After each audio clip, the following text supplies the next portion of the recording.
Alright. Oh, hold on. Is it too loud?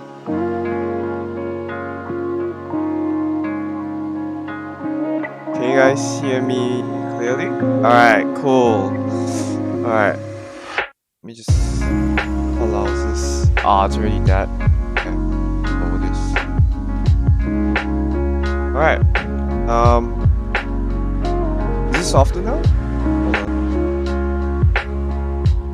Lower this.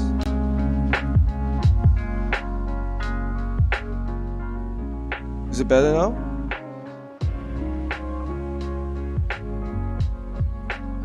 Still not.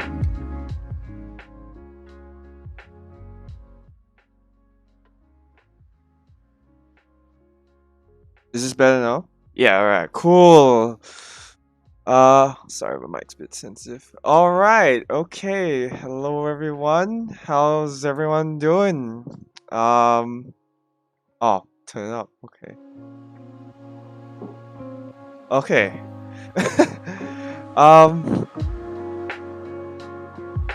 Yeah, there's a bit of delay, so if you type anything in chat, it'll probably come to me later.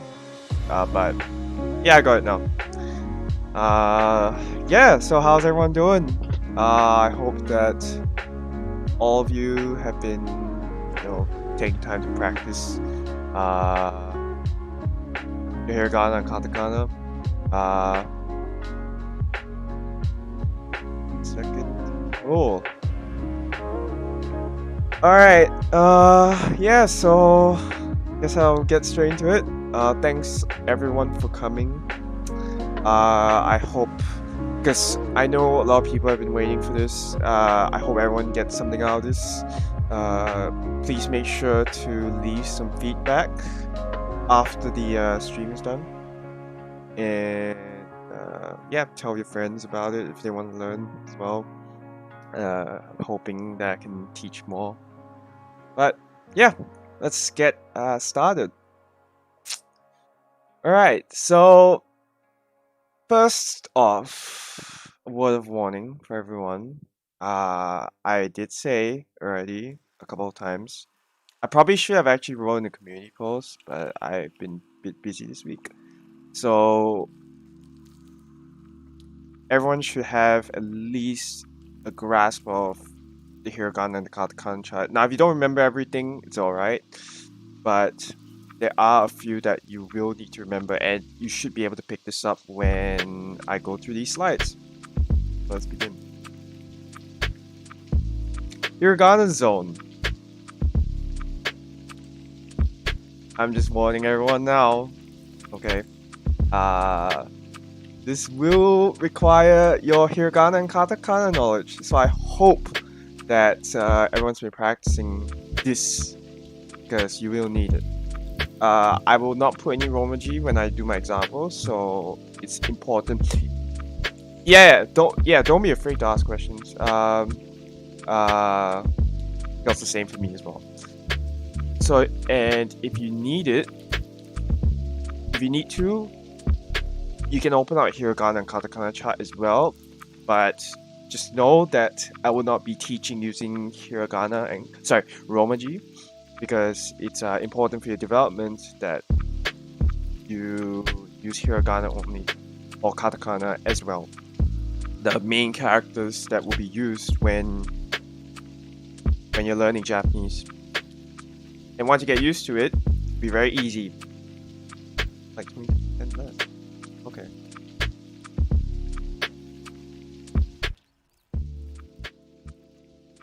Alright. I think that should do. Okay. Let's begin. So what am I gonna be teaching today? Sentence structure, the particle introduction. So you may have heard of particles when learning Japanese prior to this lesson. They are very important, and I'll tell you why as we go. And then the list of particles plus the verbs. And the verb is especially important in Japanese. When you're learning Japanese, you need to know verbs, because verbs verbs can change, not just in terms of the different verbs, but the forms as well can change, and the different forms can. Yes, I'll do it later, but for now, I just want to help you guys step into this area first, because once you guys step into this area, it'll be easier for me to give other examples. So that's why it's important that you go through this first. All right, so I put this visual aid. This is a structure building, so it's like construction. This is very important, and everyone needs to know this. I mean, it goes for any language, right? You need to know grammar as well as vocabulary. Both are equally important. So that's what I'm going to do today. I'm going to show you guys how this is done with both.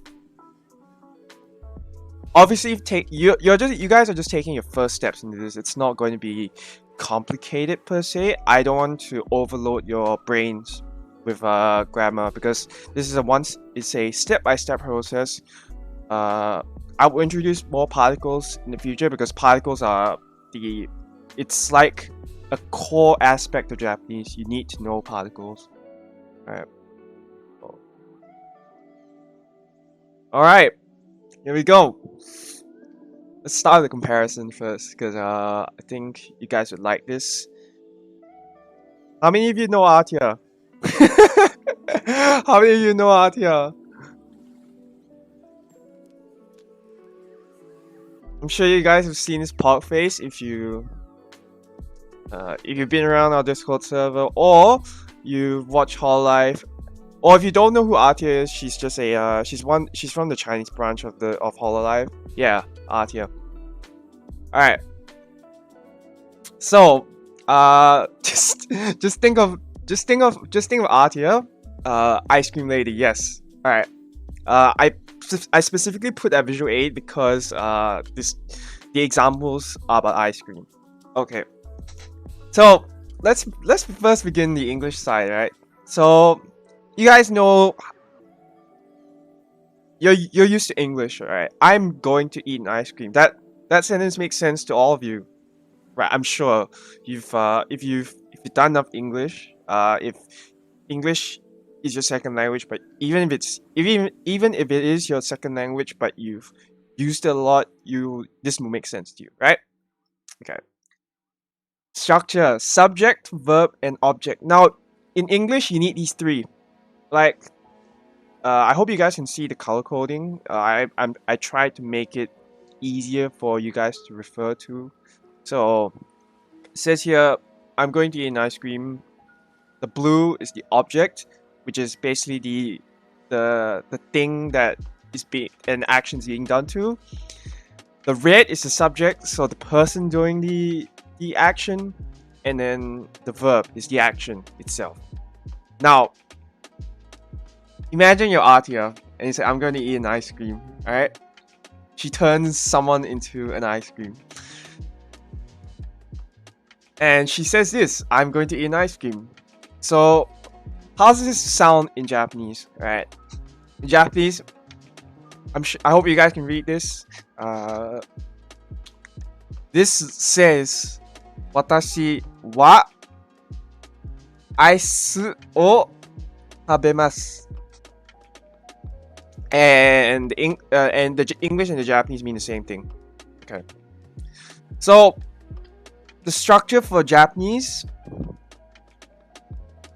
if you look in the bottom right, subject, object, and verb. And now, the verb here is necessary. You need it. Every Japanese sentence needs a verb. If you do not have a verb, there's no Japanese sentence, and it will just not make sense.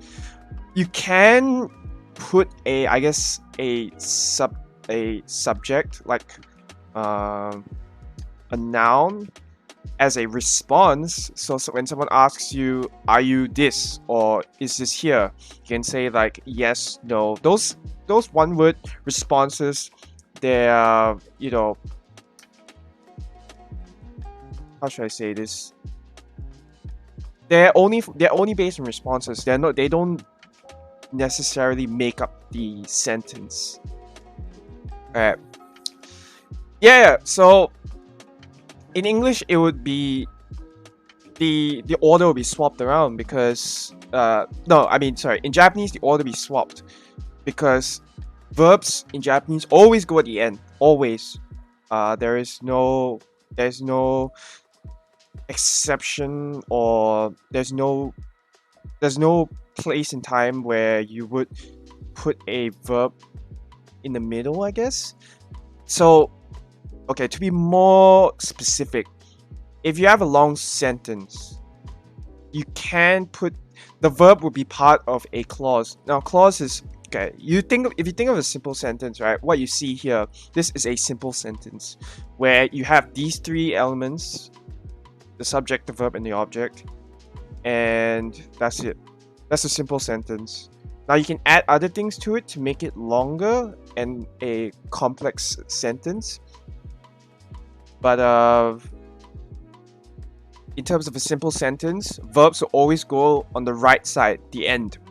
So from left to right. Now, if you read light novels or any sort of Japanese text, the old style, it will be from top to bottom, then right to left, in that order. But the verb will always come last. That's what I'm trying to say.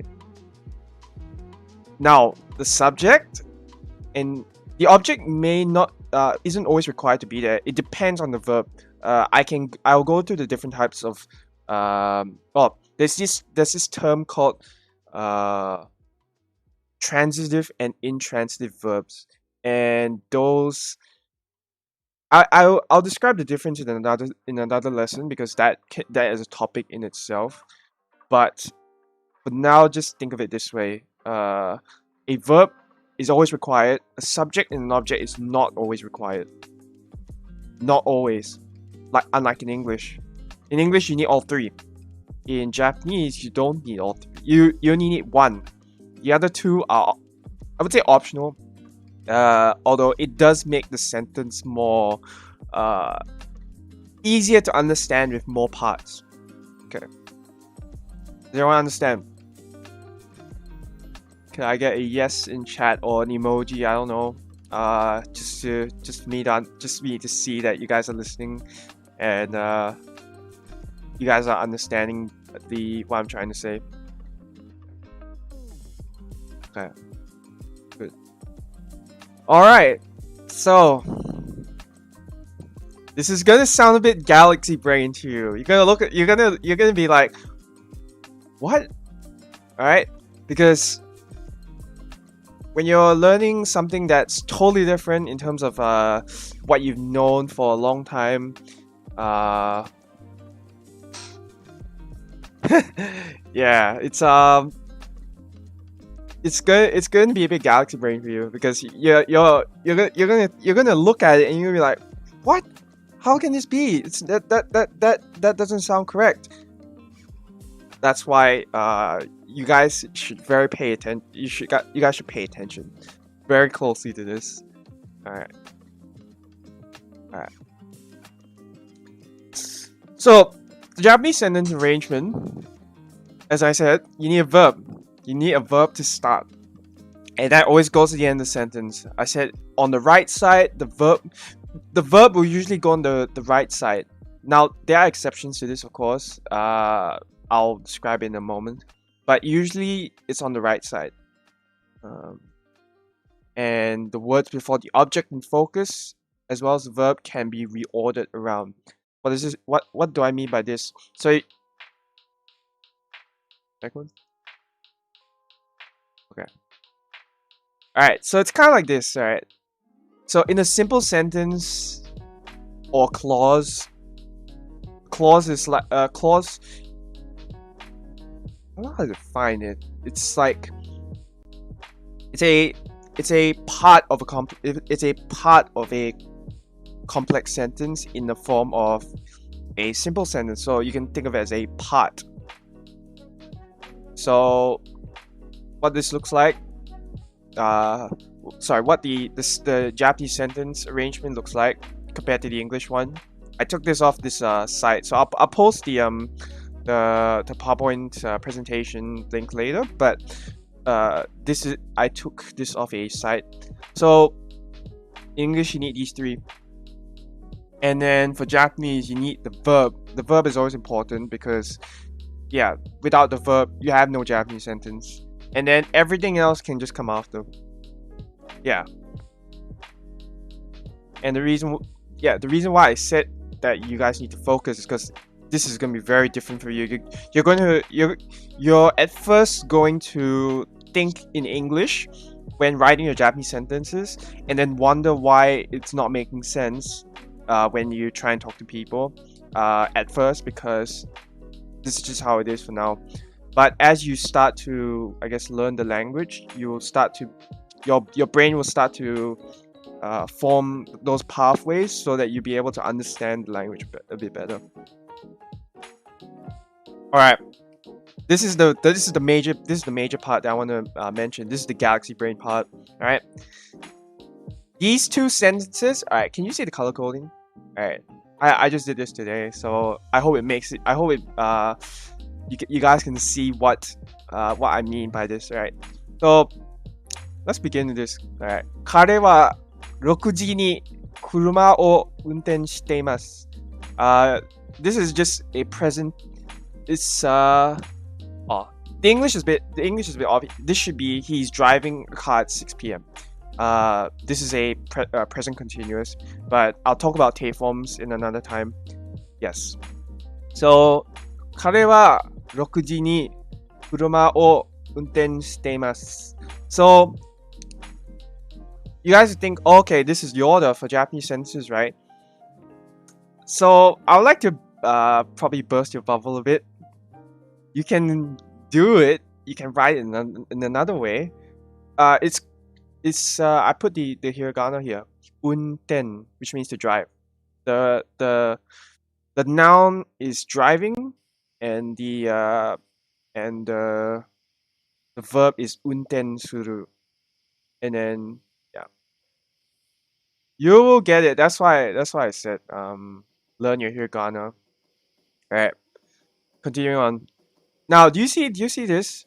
Kuruma o unten shiteimasu. All right.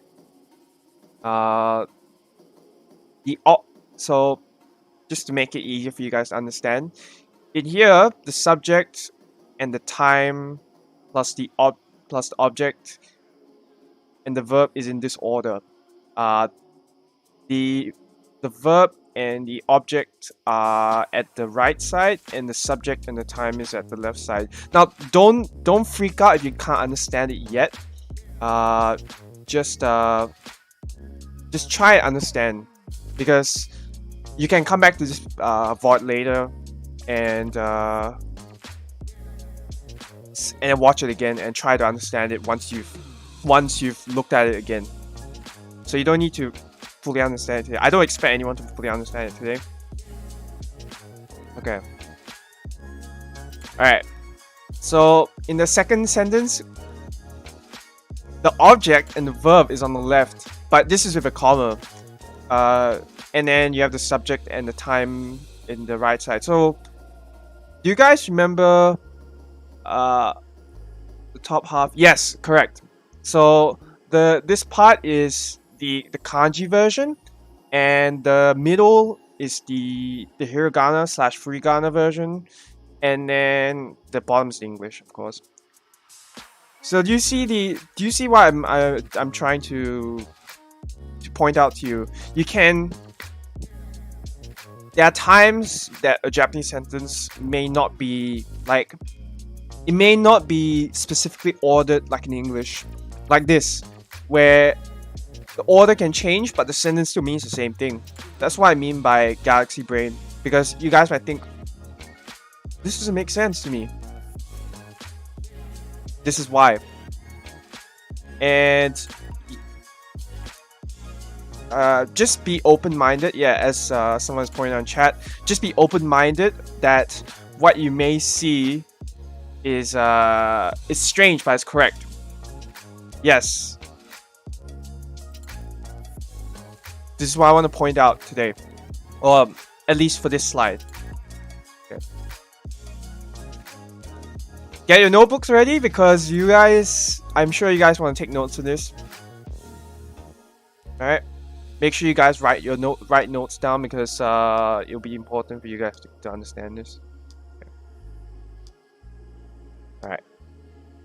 So, particles time. The main part of Japanese sentences. Particles. It's just as important as having punctuation in English. Of course, Japanese has punctuation, but this is super important that you know particles. Okay. All right. So, particles. What are they? When you think of particles, you probably think of the science term. I can't really define the science term because I did physics long ago, but I forgot about it really. But in Japanese, there are the building blocks to form the hiragana character. To connect hiragana. Sorry. There are building blocks in the form of hiragana to be able to connect words together for a Japanese sentence. So, what do I mean by this? So if I go back to that other slide, right? So you see this.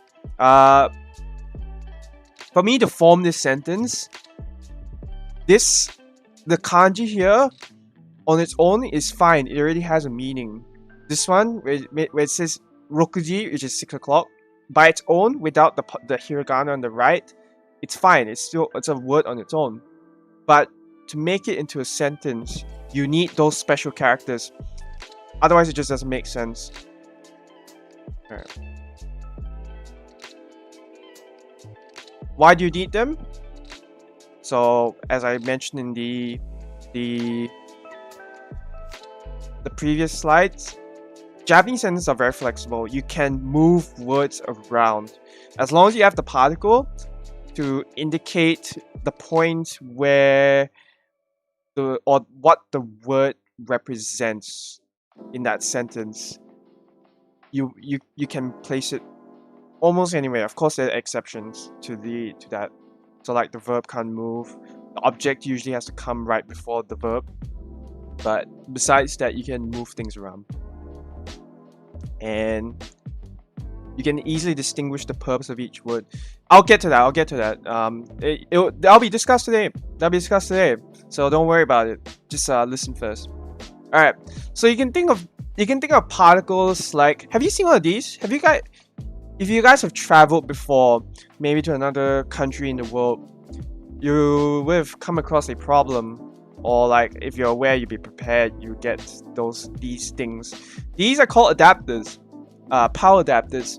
So what they are is if you have, alright, you bring your phone charger from one. Oh, sorry, I dropped something. If you bring your phone charger from one country, let's say your hometown. And you go to. Huh? Oh, okay. Is it alright now? If my connection is fine. Are you guys alright?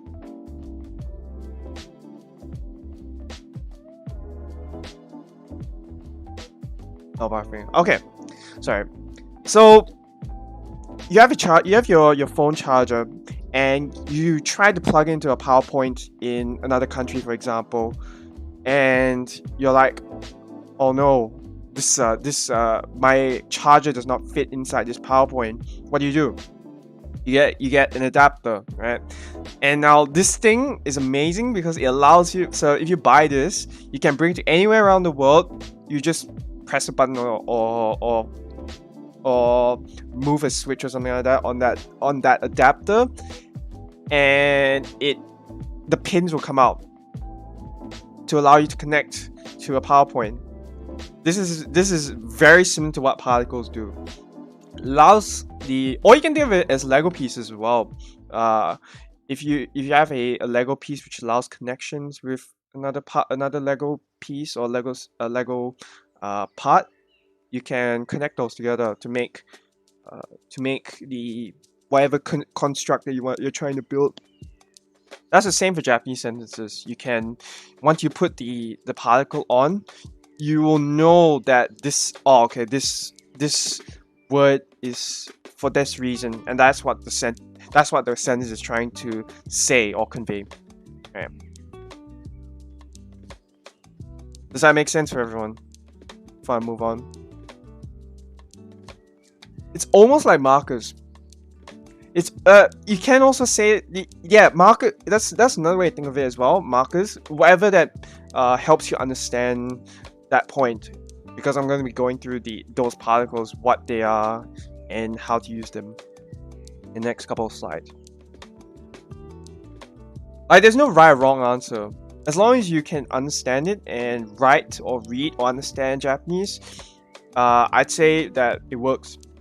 Anything that you can think of that works for you will work. Because the goal of learning this is to be able to understand it. Alright. Yep. Basic particles. Alright, here we go. The start. Okay. Yeah, it's kind of like Tetris as well, now that I think about it. Basic particles. Alright. I'm gonna be listing some English grammar terms that you kind of need to know, but you can research these as well. I'll try my best to explain it. If it doesn't exactly help, you can just search up these words, because they'll be on Google. It'll be easy to search. All right. So I'm only gonna list 4. Because I will give more particles to you in the next couple of lessons that you will need to be able to understand Japanese. So just think of this as the first step, as I've said in the start of the lesson. Alright, so let's go through this list. Subject particle. So you have a subject particle. Ga and wa has like is totally it's like, I wouldn't say it's totally different. The similarities, like the use, you can pretty much interchange them, but ga is a bit different, and I don't want you guys to be confused with this. Object particle is it's very commonly used. You will need to know this. This or character is important.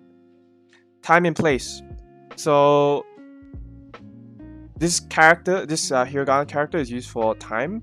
I've already used it in that first example. No, sorry, second example, the one in the car. And time and place particle. And then the last one that I'm going to be discussing today, besides the verbs, is the place particle.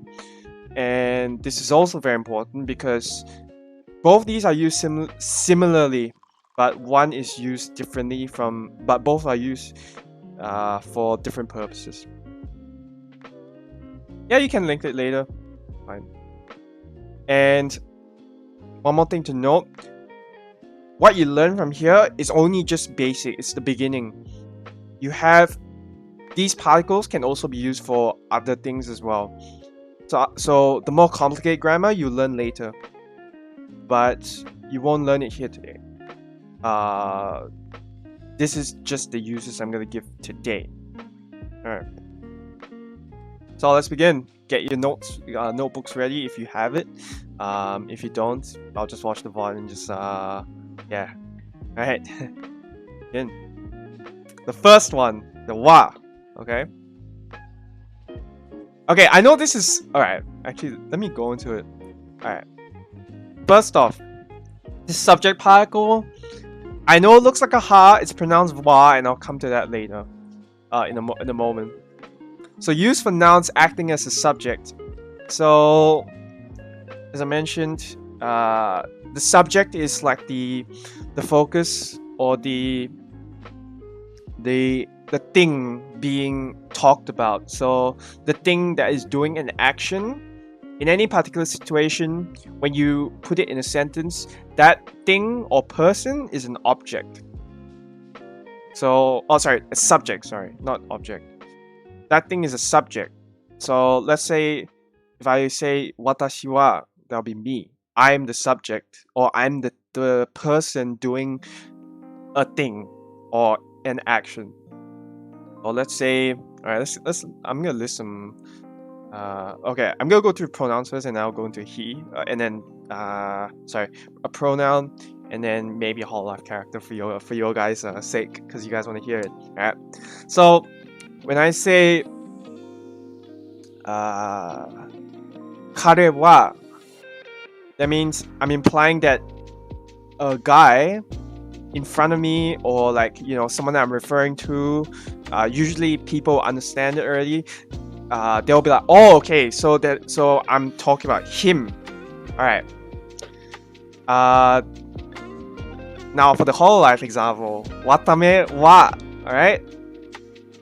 You guys, if you guys watch, for those who watch Whole Life, you guys know who watame is.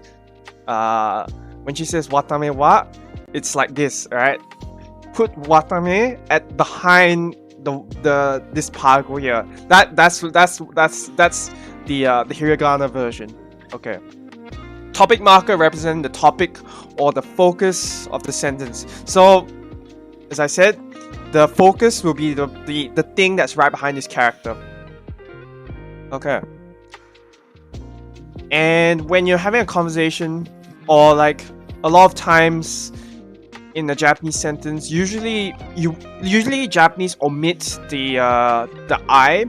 So like, or like if it's personal, if it's a personal pronoun, so like an I or a you, usually those would be like taken out of a Japanese sentence. So so someone would like, they would not put, if it's referring to watashi, boku, or any of the personal pronouns.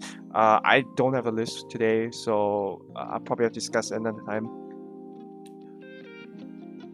Alright, I'll get to that in a moment, but first off, just know this is the subject particle. Any noun that's behind this will be the focus or the thing doing the action.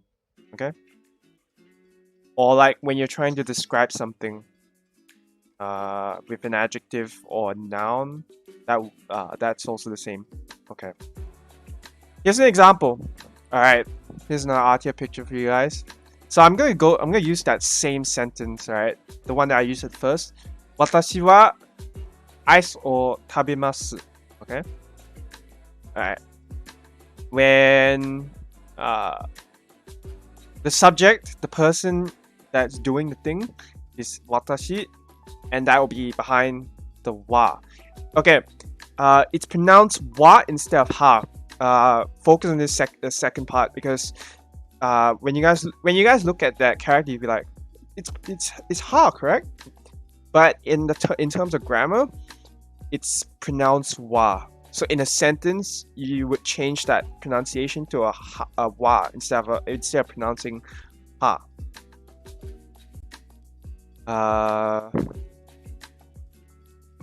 Yeah, and that's it, really. I'm trying to break this down for you guys, because you guys may, if I just clump everything, it'll be way too complicated. So just focus on the yellow. I mean, of course, you look at the sentence, and that's a full sentence for you, right? If you remember, this means I am going to eat an ice cream. Watashi wa aisu o tabemasu. I am going to eat an ice cream. So the watashi is the subject, the person being focused, and in this case, it would be Artia. Alright. Oh, don't worry. You're not too late. Yes, it's the period. Correct.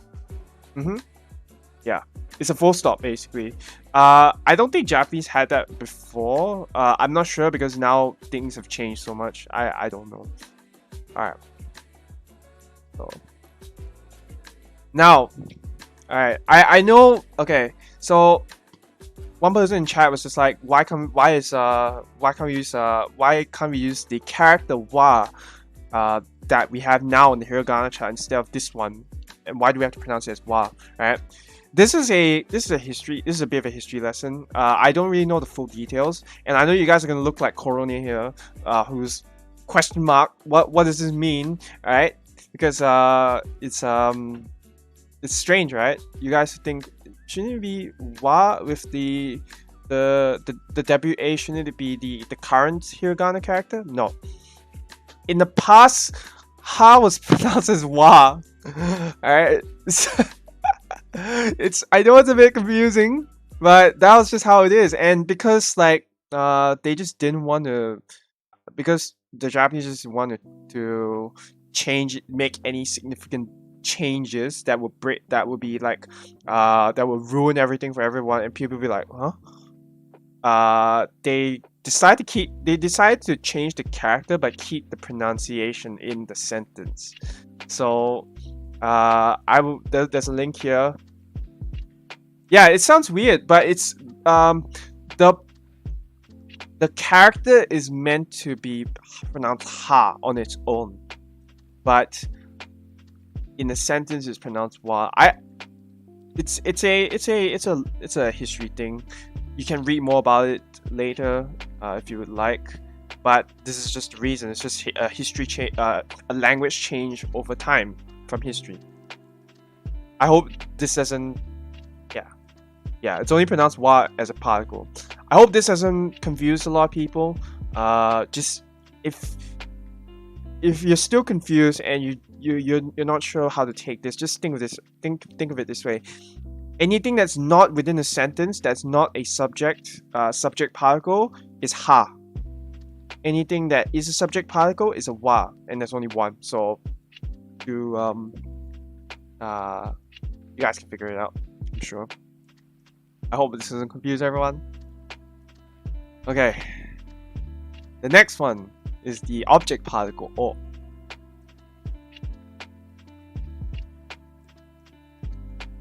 The object particle o is for the noun acting as the object. So the object in this case is the thing that's being worked on. So and it goes right before the verb. Usually it goes right before the verb. Sometimes there may be sentences where they end off with an or. Sorry. Yeah, the sentence ends with an or.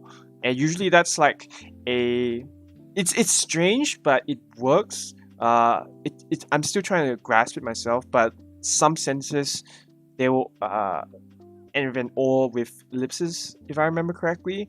But usually, most of the time, it's just an object particle, a word defined as the object. Yeah. Okay. So let's go through this sentence again. I hope you like the visual aid. This is from Pokemon, by the way. So I didn't want to put Artie all the times because you guys might be like, oh, why is this? Why are you putting the same picture all the time? No, I decided to put an ice cream instead, and there's a living ice cream, I guess. Anyways, here's an example sentence of the same one. Ice o tabemasu. Ice is the object, so in this case, I'm eating an ice cream. The ice cream, the ice is the object, so the thing that's being acted on.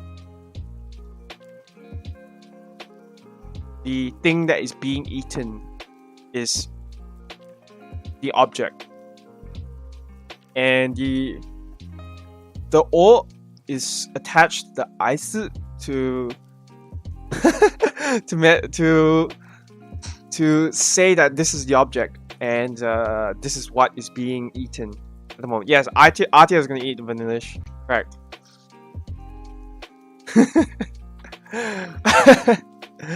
Alright. So I hope that's easy for everyone to understand. I tried to break this down as much as possible. So you guys know what? You guys know o now. Oh yeah, this is pronounced o. Yes, it's very commonly used. Wa and o is probably the two most commonly used. Yeah. You will need to know those. Subject and object particles. Very, very commonly.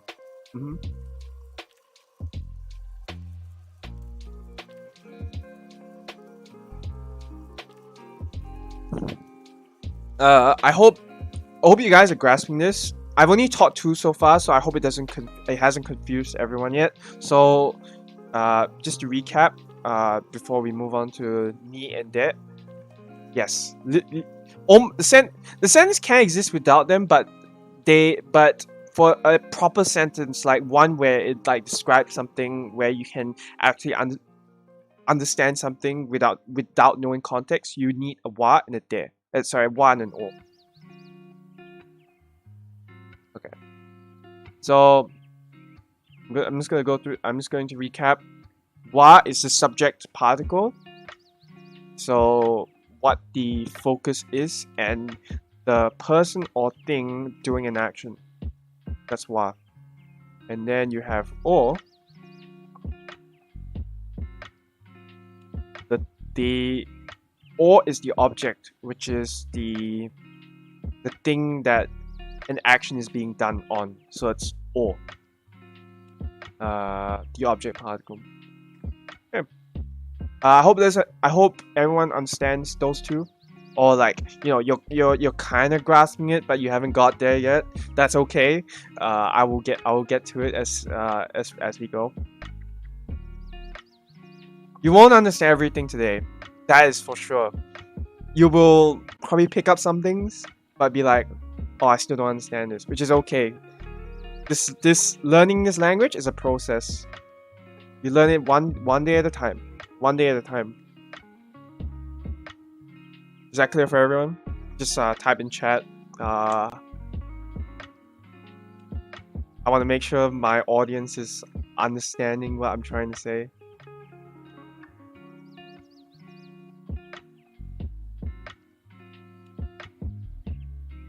Okay. Yes. Okay, good. Now, for the time and the location particle, ni. Alright.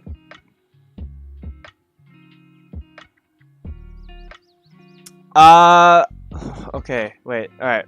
Before I go there, someone just asked, can you give one more example as a sentence with wa and wa?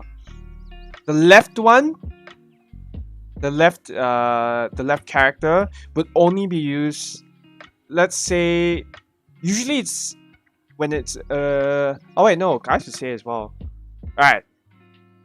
Usually when you have expressions at the end of the sentence, so like you guys know da, yo, there's also sa for like guys. Usually they'll put that at the end of the sentence, and then wa is another like how should I say this? It's a character that denotes some sort of emotion. So the nuance is in the kind of message they're trying to give. So wa, the left one, will only be in a word or probably the end of the sentence. That's it. Usually it's in a word, not really used as a particle. The left one you won't see as a particle unless it's at the it will not be used as a particle at all. The left one. The right one would be used as the subject particle. I hope that makes sense. The right one is used as a subject particle only with the wa sound. Hope that makes sense. So alright, let me see a sentence. Watashi wa. So alright. Yeah, this is a perfect scenario. Yes, correct. Is it like ice cream or eating? Correct. That's right. Yeah. So this watashi, you would use the left character, the wa, the currently used wa in the hiragana chart now, as wa without the whole grammar thing. The wa would be used here in watashi, but the wa here as a subject particle will always be the heart character. Make sense?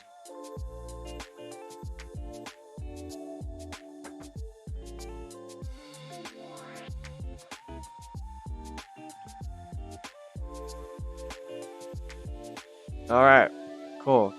Okay, glad for that. Alright, now, next one. Time and location particle. The ni character.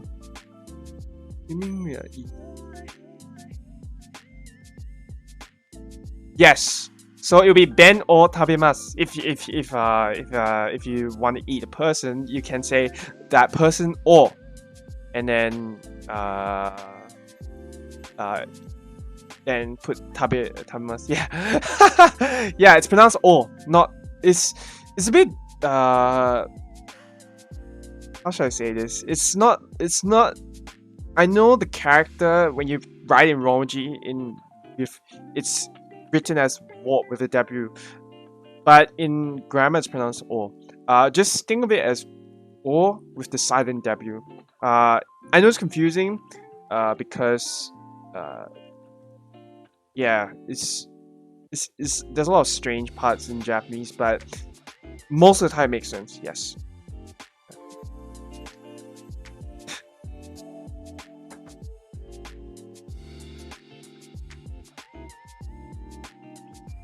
No, English is fine. Like, I just don't want you guys to get into the habit of using Romaji. That's it. Ateawa ben o. Yeah, that's it. In terms of the wo should be pronounced o, just like the letter o. Yeah. That's it. That's correct. Yeah, your the sentence structure is correct. Yeah. Oh man, this is a bit okay. This is gonna be a bit complicated. So the left one is just the character o. It's not used in it's not really used in grammar per se, although it can be used as like a polite version of a specific noun. Whereas the right one, the o with the wo, it's written wo, but it's pronounced o. Is that's the object particle. This is why Romaji is very, very it's not really reliable. Like people can, argue about, alright, it's pronounced this way or that way, but if you use Romaji you get really confused. Whereas if you just stick to hiragana and katakana, you'll be like, oh, okay, I know this character. I know that this is what it is when I look at it. So when you look at a hiragana character, you'll know. Regardless of Romaji pronunciation, you will know. Okay. I hope that's clear for everyone. I hope I broke it down like enough for everyone. That's probably like two of the hardest parts of this lesson. Minus maybe the verb as well, but those two are, I would say, in terms of particle learning, those two are probably the hardest steps. Yeah. Okay. Cool. Alright, let's go into ni. Alright. So the ni particle is used for time and place. I'll go the easiest one first. Whenever you use time, so let's say January, so ichigatsu ni, or just any time in day, so 4 o'clock, yonji,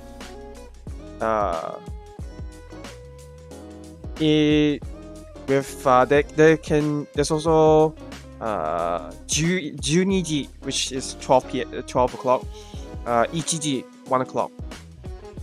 So ni is used for time. A lot of time you would put ni to indicate a specific point in time where the action is going to happen or has happened or is happening. That sort of thing. And then the next part is the place. So when you think of a place, for example, good place. Tokyo ni. So Tokyo is the city in Japan, and then ni is the place. So it's like a specified area. You would say the place and then ni. Yeah, okay. Kagetsu is the so when you say months, right? So we say when we mention a month. So for example, this month is August. It will be Hachigatsu. That's how it's pronounced. So it'll be 8, and then the kanji for gatsu for Mandarin listeners is 8月. So yes, no, that's for okay. So I'll explain in a moment.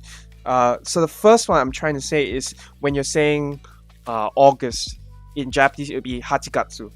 That'll be it. But when you're saying, okay, this is going a bit into counters. I don't want to get too deep into this because I'm just teaching this because you guys asked. Ikagetsu. All right. So what you see in the chat is kagetsu. Let me take out my notepad. I don't. I should have hold on. Okay, I can't really show it now. I will go through it another time. But in the chat, if you see that it says kagetsu, right? It's pronounced kagetsu as a counter for months. A counter. So it's not the actual month itself as the name January, February, March, April, May, all the way to December. We don't use kagetsu for kagetsu is not used in that way. It's used as a time period for months. So a counter for months. Ikkagetsu is 1 month. 1 month. 2 months is 2kagetsu. 3kagetsu. 4kagetsu. So I hope that makes sense to everyone. Yeah. 数ヶ月前に yes, that's it. So like a few months ago, correct? Yeah. 数ヶ月前に X number of months, yes. I'm gonna put that in the counters lesson. But now just think of I want you guys to focus on the need for now. Yeah, that's right. But as I said, I don't want you guys to like get too sidetracked. You can learn it by yourself if you want to later, and then we can go through. I'll go through in a future video. But for now, just focus on the particle, because if you don't get the particle, your guys' sentences will not make sense. Like if you don't understand it, you forget to use it. For example, it will not make sense. And like getting to that habit first before you start omitting stuff. If you ever do like omit stuff just to get just to make your sentences sound more natural, you may not understand it. So yeah, particles first. Okay. So, and then the place, yeah. So as I said, the place, what's a good place?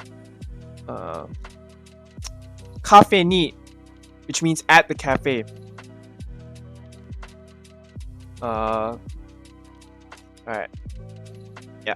I hope that makes sense for everyone. The particle ni. Alright, here's an example sentence. And I hope you like the visual aid. Okay. Alright, so I put the hiragana here so that you guys don't get confused, because this can be like really hard to this may be hard to understand with all the kanji and the katakana, and you guys be like, why are you doing this to me? Are you a sadist? No, I'm not. I'm just trying to help you guys here. Alright, how do you pronounce her name? Shirakami Fubuki, right? So, Shirakami Fubuki wa 11時に配信します. Right? What does this mean? Shirakami Fubuki is going to be streaming at 11 o'clock. Now, obviously, you can further specify it with a AM and PM, but I didn't put that here. Just think of this. Just think of this as like imagine if she's streaming at whatever time, whatever 11 o'clock, whether it be nighttime or daytime, whatever. Just what the focus is right now is, you see how I'm using the time here. where I put the ni right in front of the time. 11時に. You can replace this with like, 9 o'clock. 9時に. Yes, and if you're wondering, it's pronounced 9時 instead of 9時 if you know the numbers. Another way is 3時に. So 3 o'clock. 3時に配信します. So she's going to be streaming it at 3 o'clock. So as I put down here, the time in the sentence is 11 o'clock. 11時, 11時. And then you would put the ni on the right side of that time to say, oh, okay, it's this time. 11時.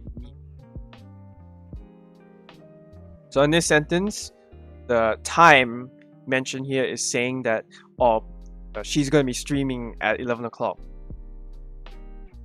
And some of you will be rushing to watch her stream. So I hope this I hope this makes sense to you. So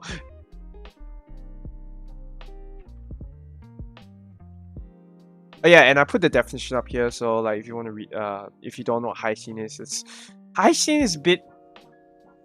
The actual meaning of haishin is not necessarily stream. It's just like, it's just the online definition.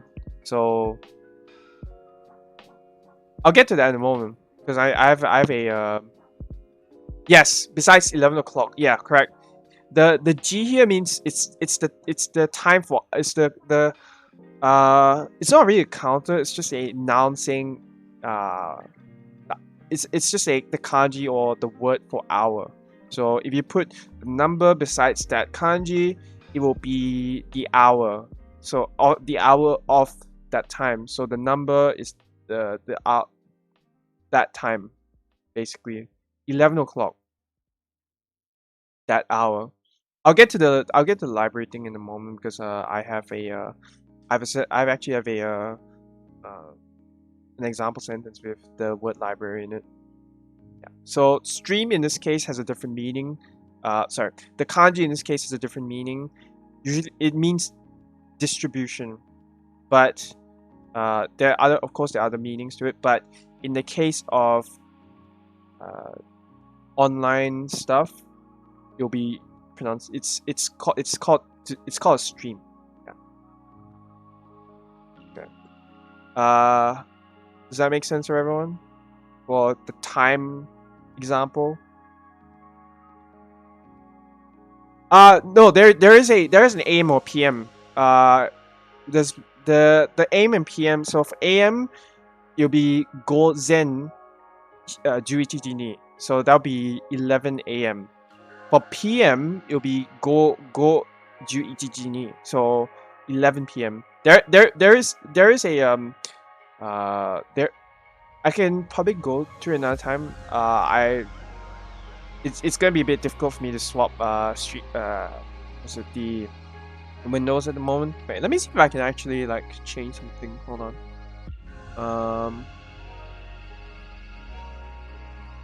Alright.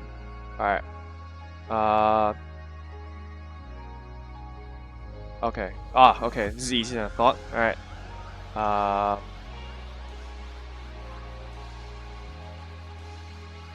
Alright, so I'm gonna open up my dictionary here. Alright. You guys can see this, right? Alright, so gozen, morning, and AM.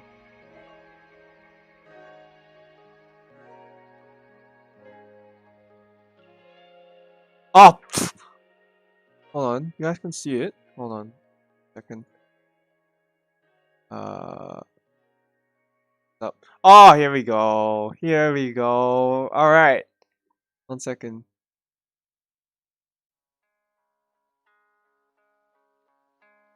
Can you see it now?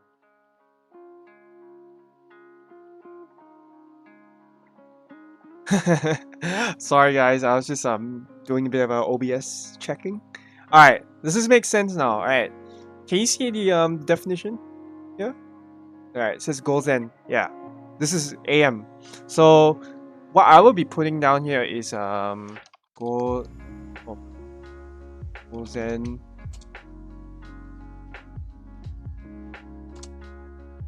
Does that make sense? Gozen 11時に. So this would be 11 AM. Yeah. And then for go, this is PM. So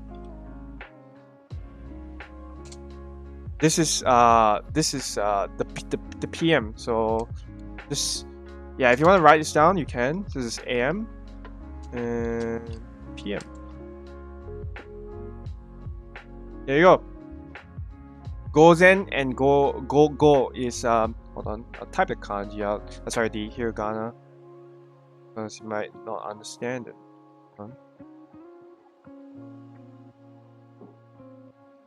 Gozen. Alright. Oops. Yeah. Gozen. Go. There we go. Gozen and go. Yeah. Gozen to 11時に is AM. Yeah, it's I'm gonna try and help you guys understand it. This is my job here. Go 11時に. Alright. Yeah, so if you want to say Tuesday, on Tuesday, I'm going to a cafe. 火曜日に カフェに行きます. So 火曜日に is the time. For Tuesday. Gonna change this back really quickly. Alright. Off. Alright. It's alright. You guys don't have to like understand it like straight away. As I said, I'll probably do a review stream like on Wednesday if you guys want to come along. What do you mean at a certain time? Usually you just say choose 火曜日に.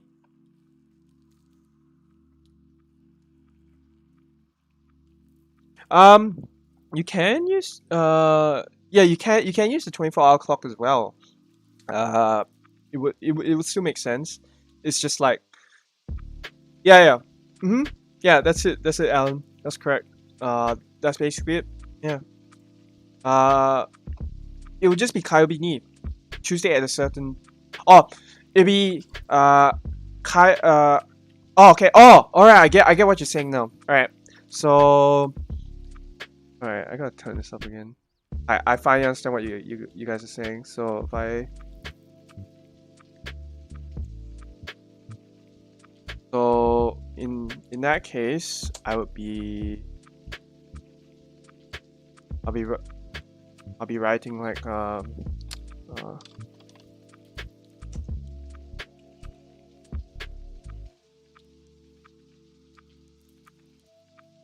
like this basically. Like I would put the day behind the time. Usually it goes from, so when you're doing a date time in Japanese, usually it's like the year goes first, then the slash I guess, month, day, and then the time, and then you can put ni there. But this is how it should be.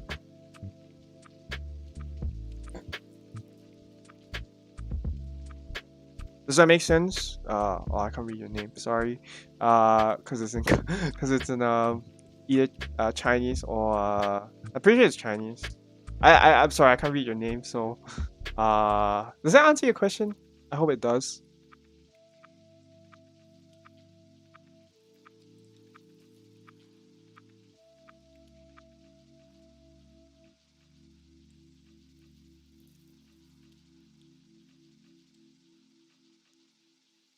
Yeah. Yeah. Yeah, you can. I'd say. No. So Alan, so for your sense where you're saying gozen 6時に学校行きます. That 学校 needs the particle as well, because when you say 行きます to go, you also need the particle right before that. So there are exceptions with verbs, right? When you're saying an action is being done to a particular object, it does not include coming to or going to, or like there's a word that I used in my review stream called iru or aru, to exist. That would require the ni particle. So yeah, you see, it's a bit confusing, right? So let me correct that sentence for you. Should actually be gozen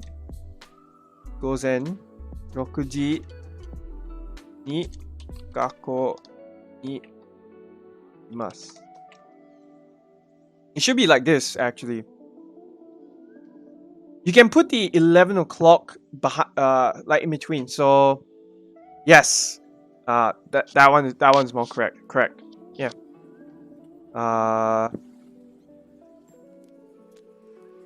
Understand that was it? You can swap the gakko ni and the rokuji ni, because, as I said before, the Japanese sentences are very flexible. So you can change gakko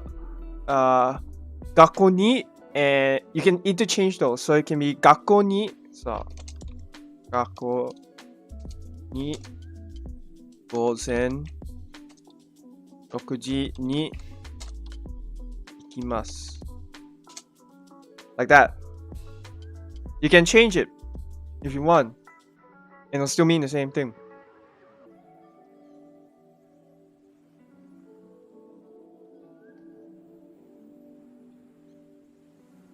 It is, but that's just how it is. You just gotta read. But I'm just trying to get you into this. So hope that answers it for everyone. Don't worry if you're super confused. As I said, you're taking one step into this language. You're learning it for the first time. Don't be too hard on yourself if you can't understand it today.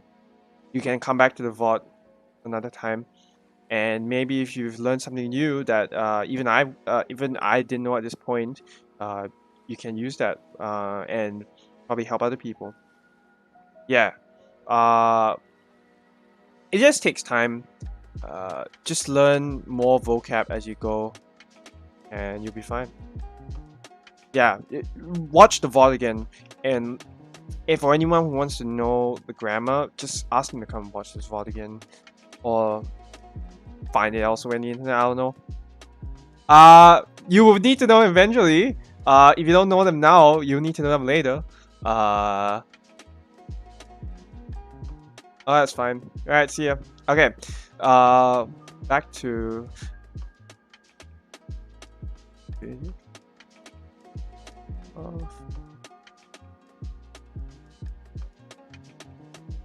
Alright, here we go. So, just think of this time, right? The hiragana is there.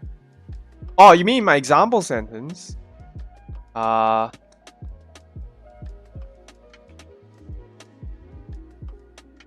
hiragana is here. Oh, wait, not yet. The hiragana is here. The hiragana is here. It's right here.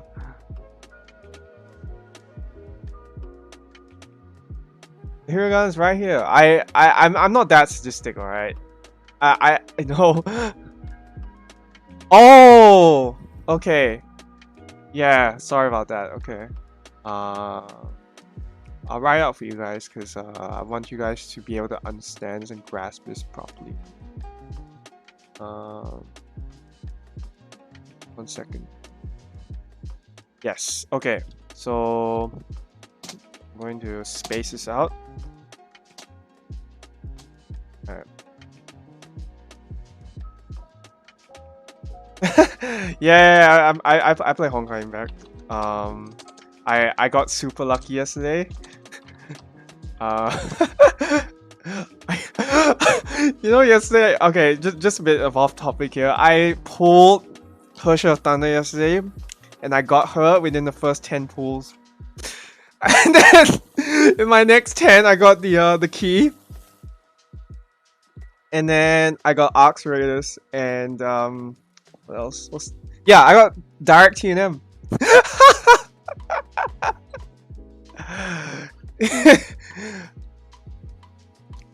Yeah, I can probably show it to you guys like later, but I don't want you guys to get distracted yet. No, I didn't spend any money. I saved my crystals. I was just super lucky. That's it. All right.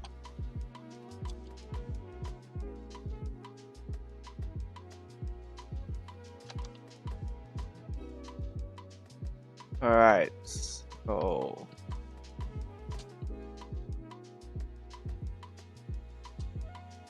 Does this make sense now? Yeah, I had like 13,500 crystals.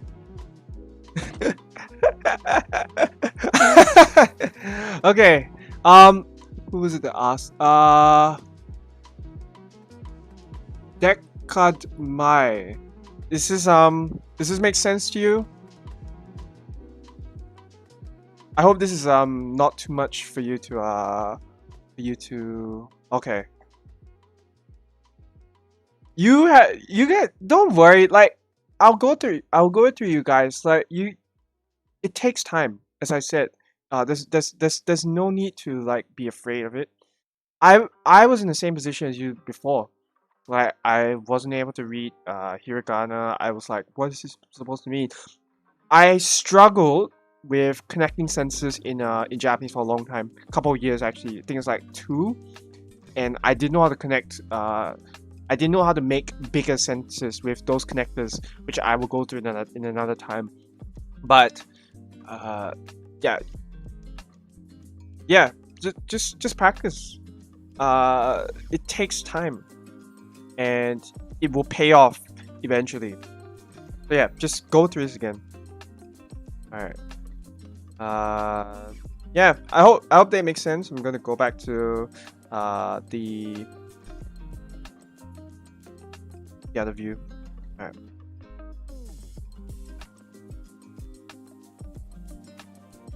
Hello. Capture. All right. Okay. Next one. So as I said, ni can also be used for a place. I'll go through the other particle later. Why? But there is a difference between ni and de for place.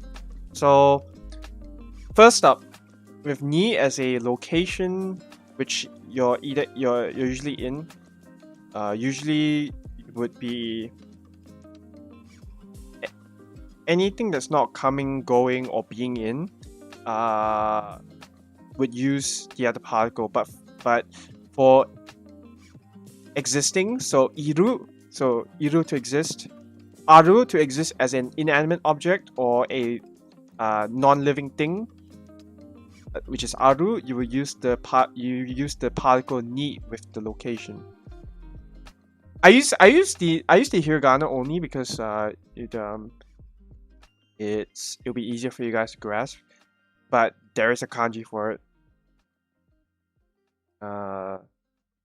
Yeah, so when I say I'm in the room, I'll put watashi wa heya ni imasu. So I'm in the room. The ni here is the location particle. So the place here is where I'm at.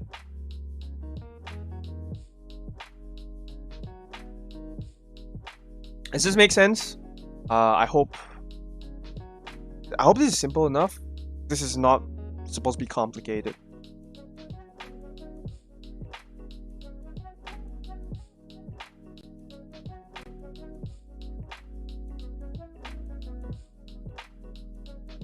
All right.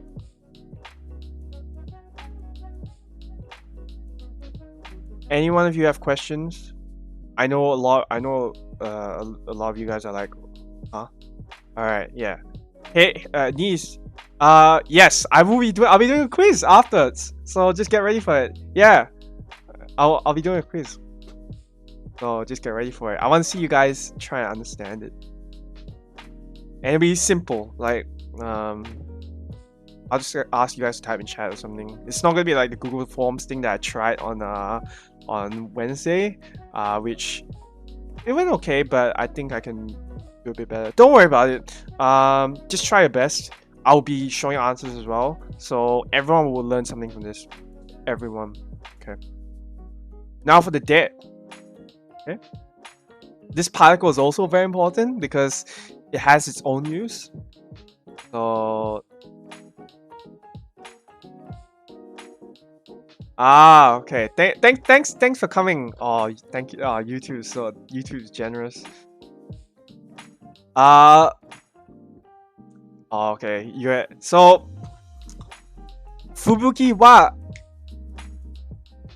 11時に部屋に弁を食べます。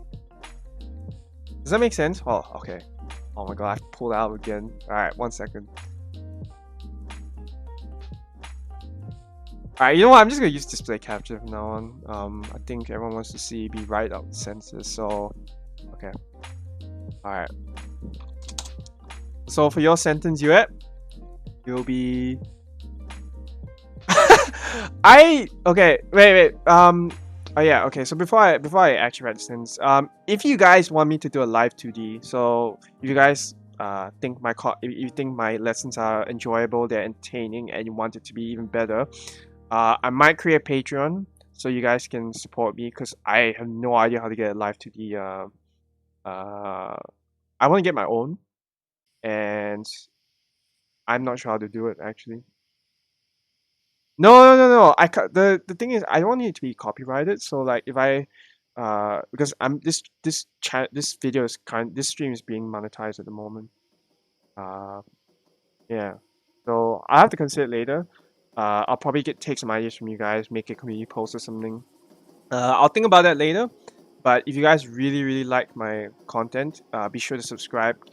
Try to bring more people to me so that I can know that it's booming, that people want to see more, and I can get more support. So yeah, I can think about the live 2D stuff later, but for now I just want to give out the lessons first. Alright, now for US question. Alright, how do I see Fubuki? Alright, Fubuki be eating then he wa 11時に部屋に弁を食べます。There we go. That's it. Yeah. Exercise is correct. That's basically it.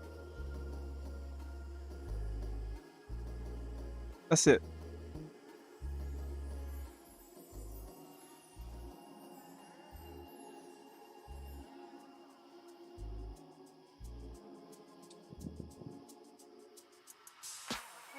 Does that make sense?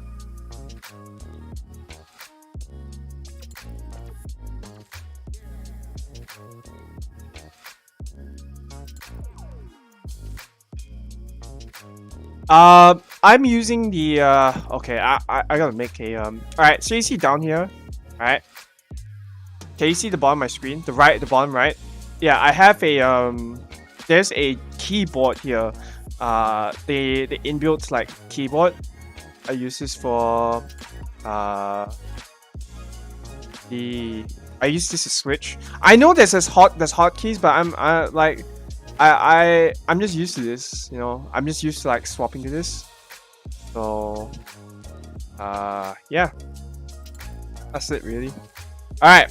I see that it makes sense for everyone. You guys understand where I'm coming from now. So that's very good already. I'm happy that you guys are getting it. Okay. Location, it means particle there. Here we go. Let's begin. Place plus means of action. So when you use there in terms of the location, in terms of defining location in a sentence, it's used like ni, but it's supposed to be for a place where a particular action is being done. So actually, you know what? Actually going back to the sentence, right? This should actually be a de. Heya should actually be a heya ni should actually be heya de, because yeah, this one's a bit the last one is a bit incorrect. It should be heya de, because in this case you're doing fubuki is doing an action in the room. Yeah, it should be so I just realized now, I just said it actually. When you're using a iku for going, kuru for coming, iru for being as a living object, or aru for being as a non-living thing, you would use ni. It'll be de. So if I want to type the kanji here, it'll be heya de ben o tabemasu. I hope that makes I hope that isn't too like confusing for you guys. But yeah, it's used like this. It's used similarly to ni, but has a different usage in terms of what it's supposed to make the sentence mean. So if the subject is doing an action at the location, de will be used instead of ni. So what do I mean by that? Let's say you are sleeping. Is that a good analogy? No.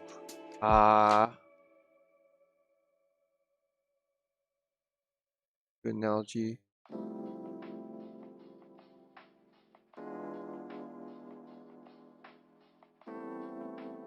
Jimusho, which is okay. Here's one. So, jimusho de hatarakimasu. So the verb hataraku is the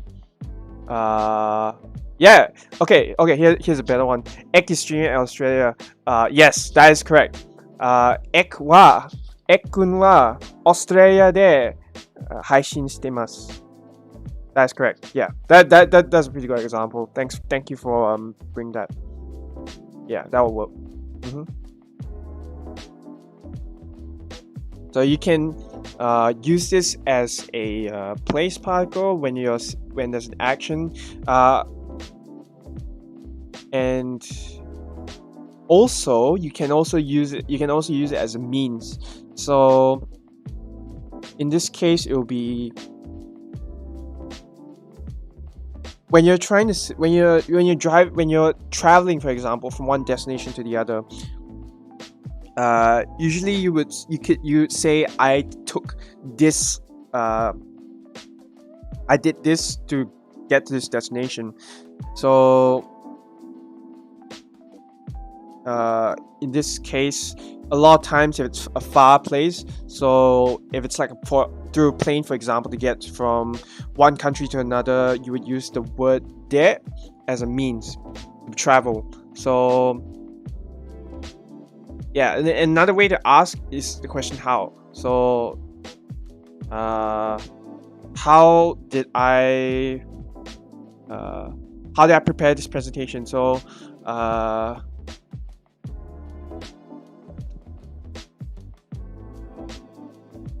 alright, so if I write this out, doyatte, which means in doyatte is a question word, so it's how. This is the word for how.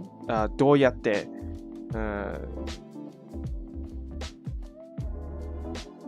Haishin o. So I'm going to.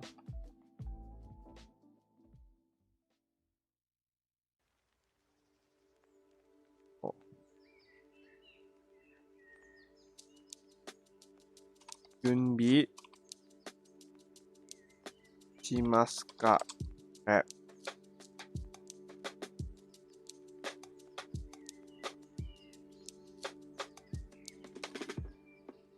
All right, there we go. Oh, polls. Oh, okay. Your stream's finished. All right. Oh, I'm not sure if you finished your stream or not. Anyways, どうやって is how the question for how. 配信を is the object. 準備しますか is 準備 is the word for preparation or to be ready. Yeah, so for all of you who don't know, this guy Polos, he was doing a horror stream. I didn't want to talk about it because he wasn't here at the time. I didn't want to interrupt everyone. And looks like he just couldn't do it. Anyways, welcome guys. Welcome to all the for if you just entered. You came at the halfway mark. All right. Sorry about that. So 配信を準備しますか? Alright, so how did I prepare? So let's say someone asks me this question. How did I'm going to put the English definition here to make it easier for you guys to understand. How did you prepare for this stream? Okay, let's say I prepared, my PowerPoint presentation, or like, you guys understand the context. Alright. When I say, so I would answer it this way. パソコンで準備しました. So I would say I prepared with my computer. That's simple. I know you can get more exact, like, you could probably ask another question like what software do you use or something like that. But the point here is that this de here is used as a means of doing something, whether it may be traveling, whether it may be, if you're cooking, ryori suru, you can say knife de kimasu, which means to cut with a knife, or something like that. Right? Oh. Okay, I'm gonna write this here. Let's try this then.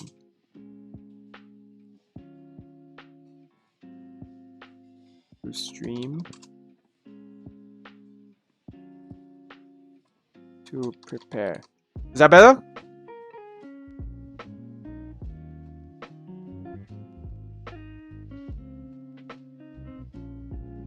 Snakebite, you're very close. It's like, it's almost there. So it's like,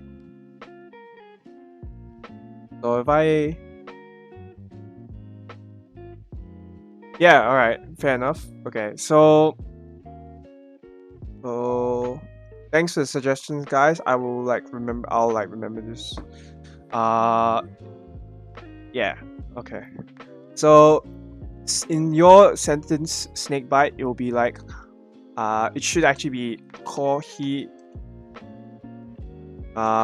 You're very close. So it's cafe. Cafe de kohi o nomimasu.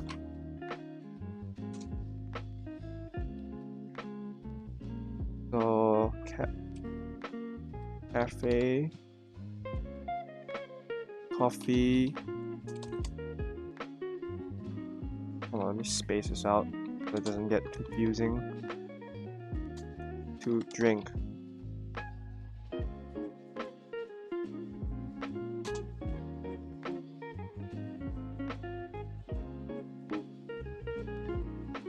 The cafe. All right. See ya, Polos. All right.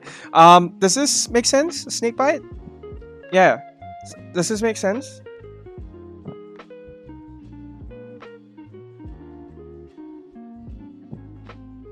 Is this clear for everyone? I think. Yeah. Okay. Beautiful. Okay. Yeah. I'll make sure to take out a notepad next time. Actually. Yeah. Thanks for that. I think it will help everyone. Okay. I guess you guys got it now. So here we go. The library, someone asked for this, right? Toshokan and study. Alright. So I put the vocab here. This is how you read it. How do random three words become a full sentence? What do you mean random three words? It's never random. It's like, oh no, okay. So the reason why it's like three words becoming a full sentence, it's not a direct translation. That'd be my answer to you. Like when you're trying to translate from English to Japanese, you can't like directly translate one to one. I know you're late, but so I mentioned earlier in the stream that the Japanese structure is not the same as in English. Yeah, so it's not English and the English structure and the Japanese structure are way different. One requires parts to be in it, which is English. The other one is you add more parts as you go to make it more specific, to make it more clear. But a lot of times you don't really need to put everything in. Yeah. Go through the VOD again like later, maybe after the stream is done, because it will make more sense to you when you watch my introduction. That's why I actually constructed in this way, because I knew this question was going to come out if I didn't discuss that first part. Yeah. Alright, so continuing on. I studied in the library, past tense verb. Okay? 私は図書館で勉強しました. Alright, so the place is 図書館. So you can see here if I put the vocab up here just for you guys. 図書館で so I study in the library. And then 勉強する. 勉強 is the word study, or yeah, the noun for studying. But to study is 勉強する. So I study in the library. The place where the study is done is 図書館. So you put 図書館で勉強しました. Like that. Make sense to everyone? I think this one should be easy for everyone to grasp. Like if you understand ni, you should be able to understand de as well. But it's just that it's a bit different. So you just change the noun, you change the verb. I'll go into verbs in a moment, but basically it'll be like 私は図書館で勉強しませんでした. So it'll be like, that'll be a negative past tense. So it'll be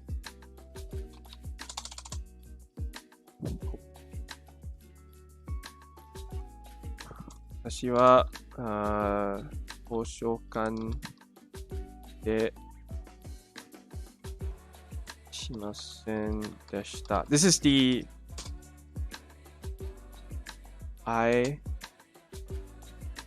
library did not study.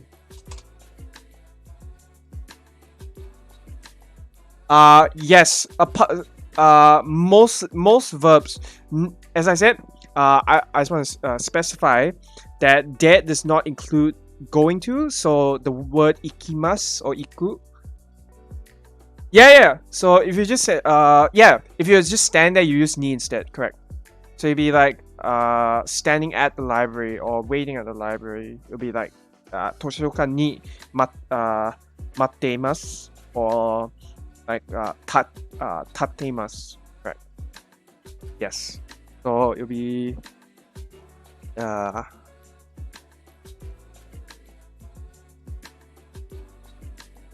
the library. Again, try not to like directly. You can't really read this from the English mind, if you get what I'm saying. You have to look at this with a fresh pair of eyes, basically, where you're not reading this in English, you're reading this in Japanese. Yeah, it's confusing, I know, but take time to go through this. Try not to slack on this, because yeah, it can get really confusing. This is where this is where the meat of Japanese is at. The important stuff, and the stuff you need to know to be able to understand any Japanese sentence. Yeah. Yeah, you can't just understand this as English. You have to understand this as its own language. It's not like I know a lot of Latin languages, so like I think Italian, German probably. I'm not sure because I don't study those languages, but Japanese I know is completely different to English, almost the opposite. Yes. The only things you can like I guess translate one to one is the words themselves.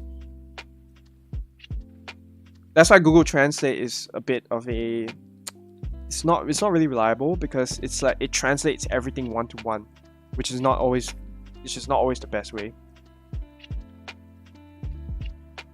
Okay.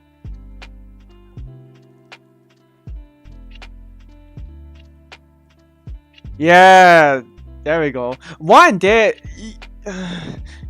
you can say that they have their own words, but yeah, that's why particles are required because you need them you need them to indicate what the noun is. Yeah.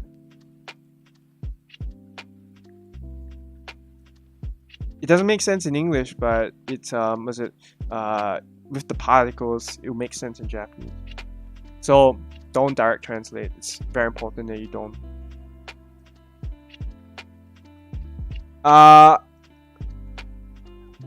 Yes, Alan, that's correct. Yeah, you did. Connection. Yeah, correct. It's there are also other connection words, so it's like it's not just these, but these particles that they're like they're like connectors. That's why I said adapters earlier in the lesson. Okay. Moving on. All right, so I made this a similar example earlier. 私はパソコンで絵を描きました. So I used my computer to draw that picture. So the object that is being used to perform the action is with there. So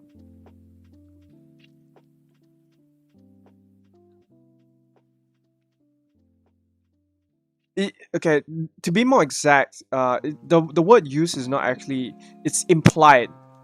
So it's what the actual translation should be, it should be, hold on, can I copy?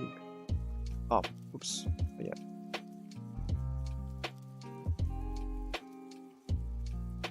Ashi wa pasokan de e o. Alright, so I'm going to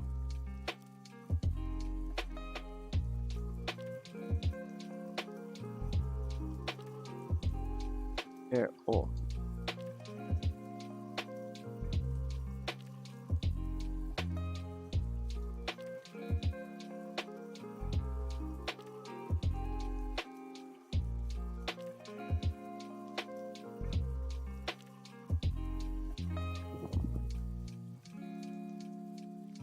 Okay, so it'll be I computer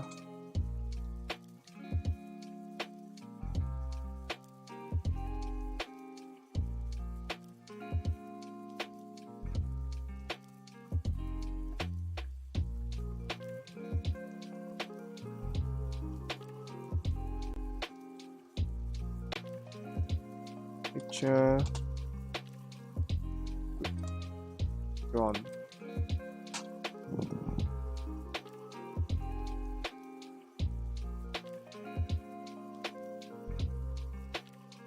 Alright, this makes sense now.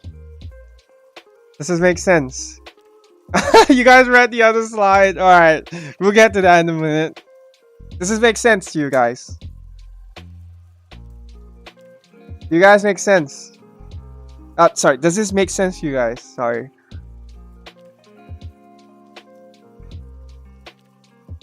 Is this clear enough? Yeah, okay. It will come out in a minute. It'll come up in a minute. I'll get to that in a moment.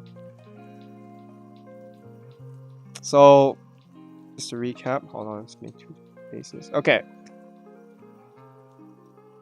私はパソコンで絵を描きました。I drew this picture on my PC, basically. 絵を。絵 is the what picture? It's right here. See? 絵 is the word for picture.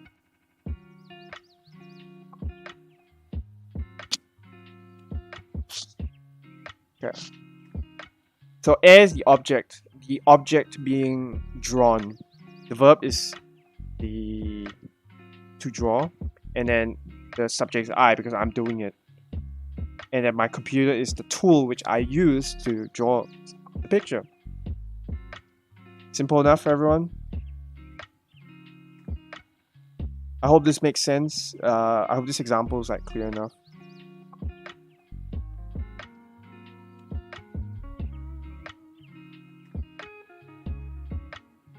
Yeah, I mean like kanji has like multiple different pronunciations, but that's just how it is. Shashin is more photo. E is like just a general like picture. So like when you see fan art online, it will be like picture. No, shashin is photo. More so like when you take a photo of a camera, shashin is more so that nuance. Yeah. You would just say the subject wa wakarimashita or wakarimasu, because you're not really doing well. Okay, you can also say that particular subject or wakarimashita, but that one's also valid, by the way. I'll get to the verbs. Like I know you guys are asking about verbs, but not yet. Yeah, I can. I can also do a kunyomi and onyomi. I actually got to look that up because I haven't actually like really studied that intensely. But for you guys, because you guys, some of you guys didn't come from a Chinese background like I did, or like you guys didn't study Mandarin. You guys are learning kanji for the first time. I can go through all of that for you guys in another lesson. But for now, I just want to go through this because I know you guys want to step into this area because it's the big part you guys were all waiting for, I'm sure. All right, now it's your turn.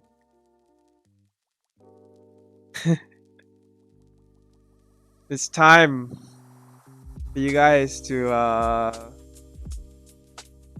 practice what you've just learned. There we go.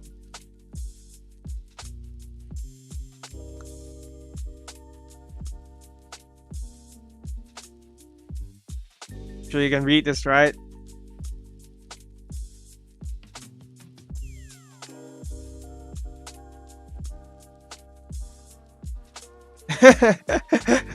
Just use a charger. Just use a charger if your phone's on 4%. Just use your just go and like quickly grab a charger.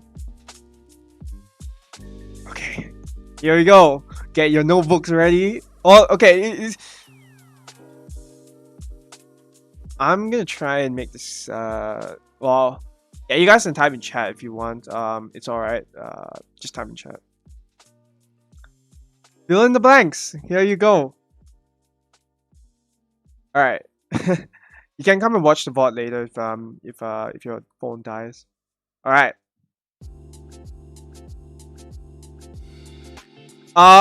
You only need to answer in hiragana. From what you learned, can you guys guess already what this is? All right, we got 1. Okay, we got 2. If you can't type in chat, don't worry about it. Like, I'll go through the answers anyway. Anyone else?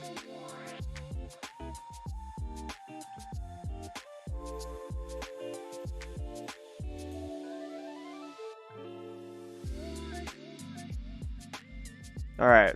So the first one is correct. Everyone got it. Well, like those people who answered. All right. It's wa. Yeah.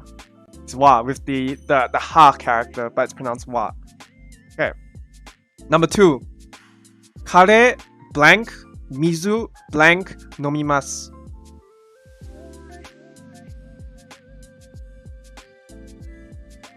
What are the two particles used here? The first one is okay. Snake bites says wa. Anyone else?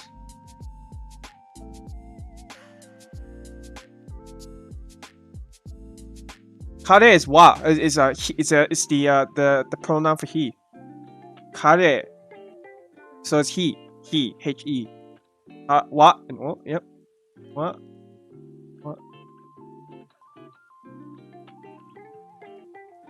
No, that's the katakana version. That's kare is the word he. Yeah, some dude. Yeah. So it's just a pronoun for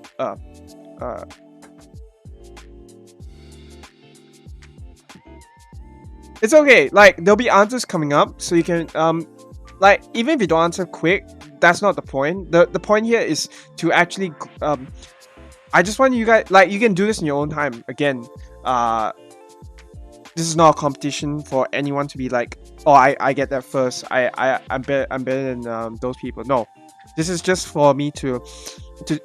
It's for you guys to get your brains working, because I know you may have a lot of questions. You may not understand it entirely. This is the point here is just for you to get started, basically. So yeah, so question number 2 is wa and o nomimasu. Okay, answer is ni. For the third question, 10時 blank nemasu. What's the blank?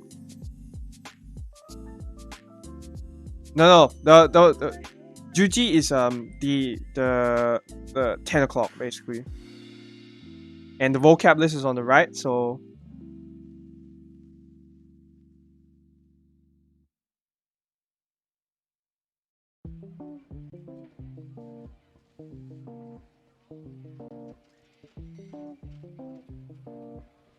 very good. Yeah, good job, guys. Yes, the third one is ni.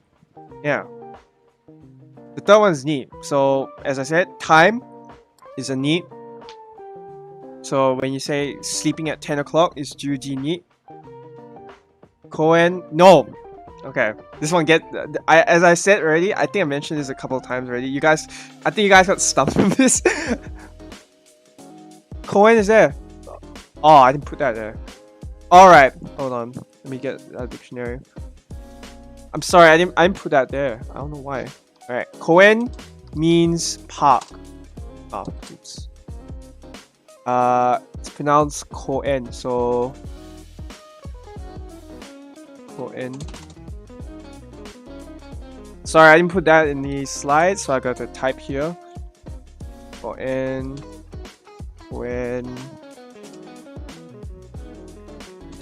Park. Does that make sense?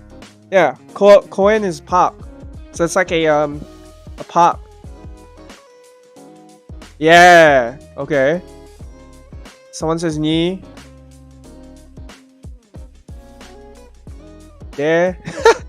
Okay. No, when you're using go, it's ni. So koen ni ikimasu. It'll be ni in this case. Yeah, it's koen ni ikimasu. It's not there. I already mentioned in with the exceptions, going, coming, oh yeah, standing and waiting as well count. Usually when you're not doing any sort of particular action to an object per se, it's just ni. Yeah, it's ni. When you're going to a place, you can't really perform an action to a direct action to set to a place or time, so it's ni. Yeah, it's ni. So it'll be ni ikimasu. Yeah. Kuruma de, correct. All right. Anyone else wants to try this 5th question?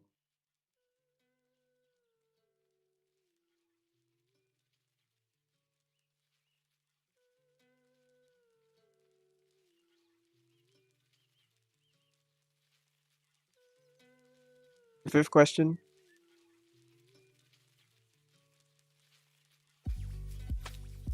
Okay.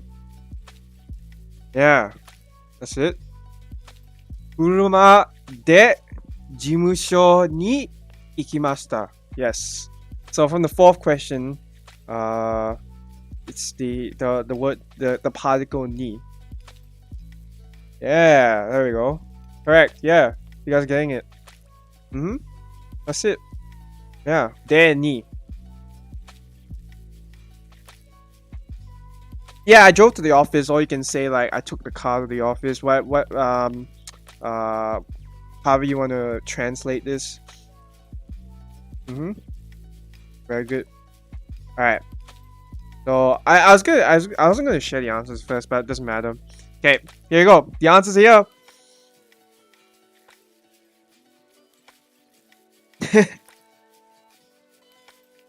If you want to, you can take this down. I'll give you guys like I guess like 5 minutes or something. I don't know, a couple minutes just to like write this down.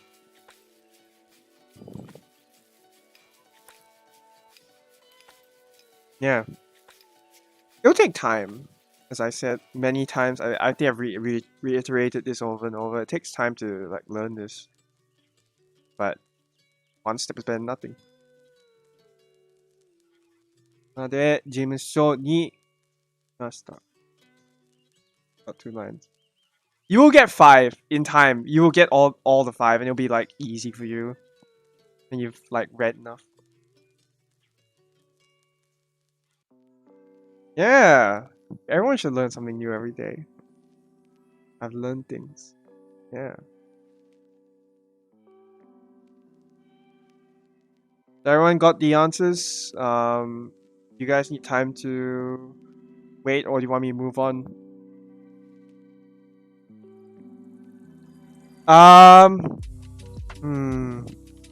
You can't really say distance between ni and de.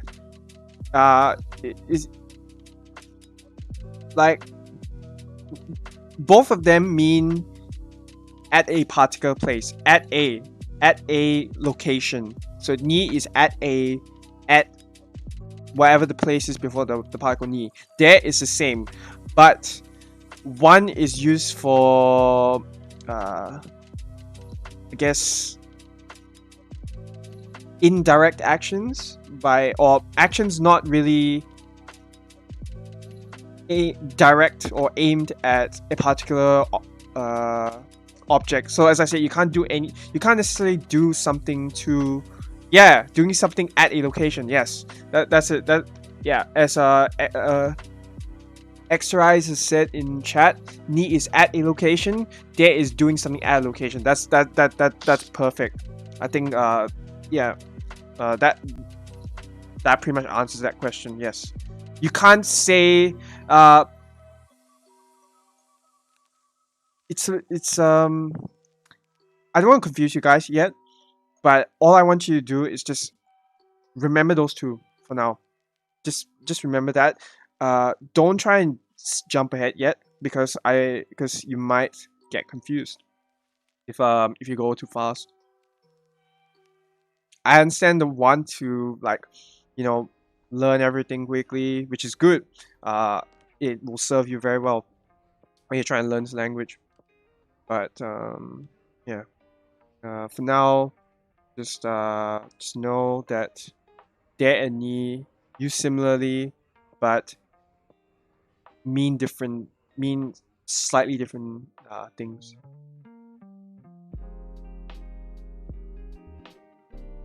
Make sense for everyone?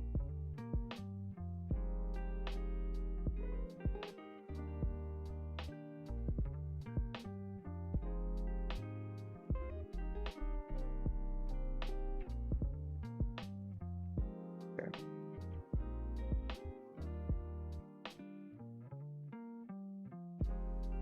Alright, I think I've given you guys a bit enough time to write this all down.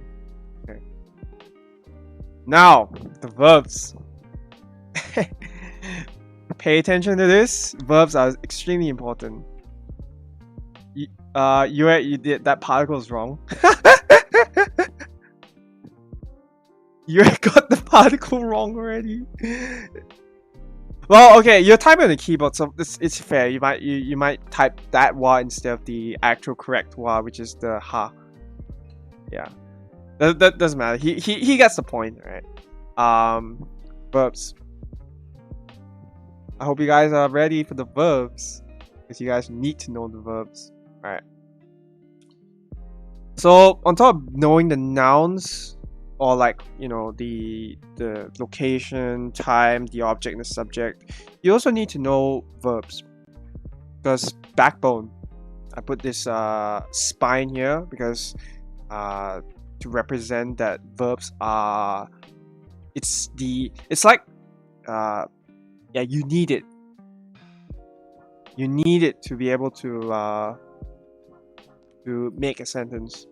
Without the verb, it just doesn't make sense. Or like if you're trying to respond to it, it's okay, but when most of the time you would need the verb. And then verbs also have like this is where it gets like super difficult when you think about conjugates, because it can vary.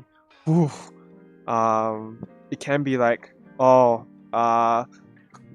you'll be spending your years when you learn Japanese learning about conjugates. You need it. You need to know this. So when we say like present tense verbs, so like doing or done, or like all right, let's use the word eat. All right, taberu. So when you say there's a lot. I'm gonna give you one example. I accidentally ate the muffin, for example. I accidentally ate a cookie. Alright, let's use cookie. Alright. Cookie o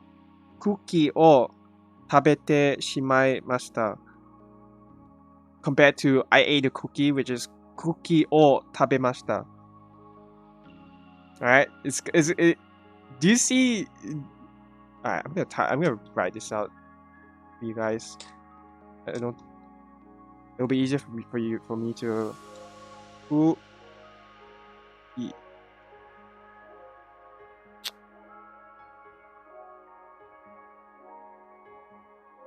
Alright. Cookie o tabemashita.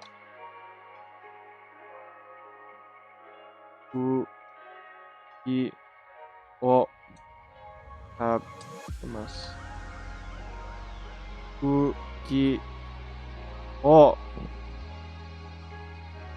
tabete shimaimashita.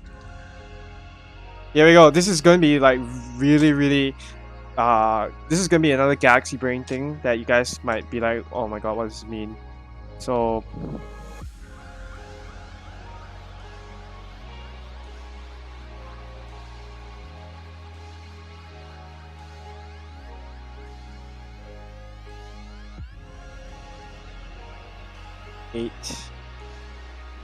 I ate a cookie. I will eat cookie to eat. I will eat a cookie. Alright. I eat to eat.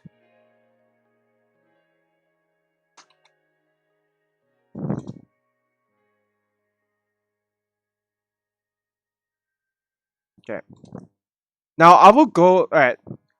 So alright. Let me break this down for you guys. Alright. I know it's taking a bit long, but this is very important, so I hope everyone's paying attention. I know some of you are watching it late, and I'm appreciative that you guys are taking time to wake up early just to, or like, you know, if you're staying up, thank you for coming by to watch and listen. So, cookie o tabemashita. I ate a cookie. This is just the past tense verb, right? Just space this out. Tabemasu. Do you see the difference here? The difference in conjugates or the form changes. So when a verb can have multiple form changes. Oh, Alright, I'll add another one for you guys. Alright. So, cookie o tabete imasu. Alright.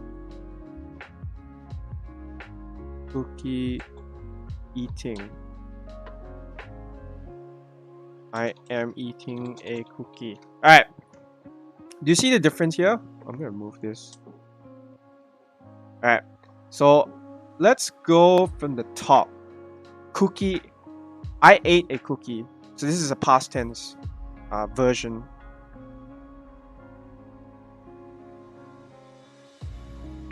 You can specify with ima, but I'm just trying to get the point across with the verbs, right? Because I mentioned that the verbs have conjugates. Alright, so let's start at the top. This is a past tense conjugate. This one is present tense, not continuous, so it's just a general future tense. Future tense and present tense are kind of like mixed together in Japanese. So like to eat and to eat is like, it's a bit vague in Japanese. Whereas in English, you know, we have like I'm going to eat, I'm eating, that's clear, right? So with Japanese, I'm going to eat and I will be eating in the future.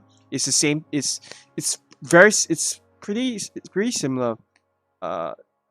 That's the best I can really say at this point.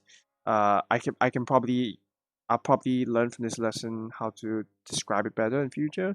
But for now, just know that this means to eat. Not, yeah.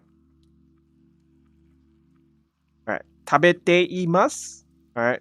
Or tabete iru if you're doing the casual version, is the present continuous. So whenever you're in the middle of something, you usually say the te form. I will go into te forms another lesson. I don't want to do it now because I know you guys will get confused already. This is, you guys are asking a lot of questions, and I know it's like it's going in your mind. What does this mean? What does that mean? What does this mean? What does that mean? I know it's hard to grasp at the moment.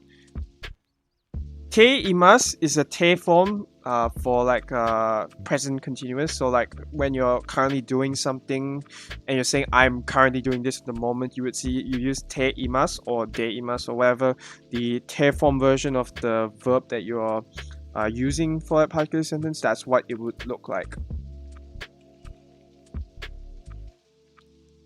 And then for this one, te shimao is like it's when you didn't expect something to happen, or when someone makes an accident, you would say like, oh, the verb te shimaimashita or te shimatta. I know the word shimatta is it's also a swear word for like oh shit, but it's actually used in a proper way in Japanese. But I think I'm getting like out of scope here already. But this is just an example of what it can become. So it can become past tense, a present tense or future tense, and a present continuous tense, and then it's just like an unexpected. It's a lot. Just all I want you guys to know is these two only. Don't worry about these. Don't worry about the bottom two. No. Don't worry about te forms at the moment. If you want to learn it, I will. I can probably do it maybe next lesson, the lesson after. Maybe, but I don't want. I think you guys are getting a bit. You guys are getting a bit confused. So I don't want your brains to get fried any further than it really is right now, because you guys already learned 4 particles. So I think that's a lot already. Yeah. So don't pay attention to this. I'm gonna wrap this off. Alright. Only these two. Okay? Only these two. Focus on these two first. Alright. Okay. Let's not get too much into the conjugates yet. This is just a statement to say what it is. Okay. For this lesson, there will only be two forms that you need to remember. The casual form and the polite form. Yeah, actually, I won't even go to the past tense yet. I'll probably go into that later. Just remember these two forms. Casual form, what you would see in the dictionary when you like open out a Chisho, or like when you're like, okay, I need to look up a word. You'll find this, the casual form. So in my dictionary here, Haberu.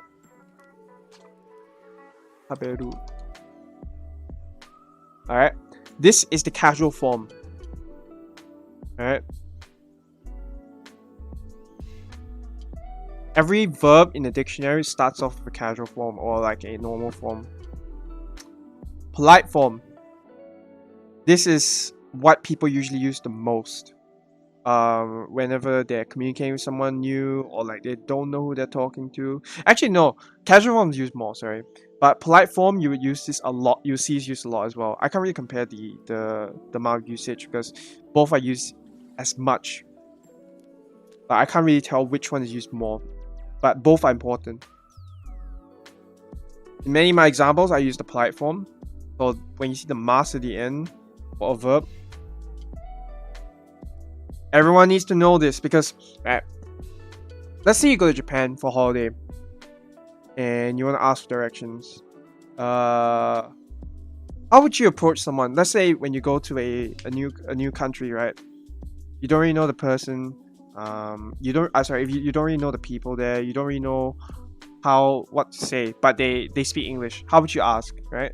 You wouldn't. No, I'm not just saying friends. I'm saying like people.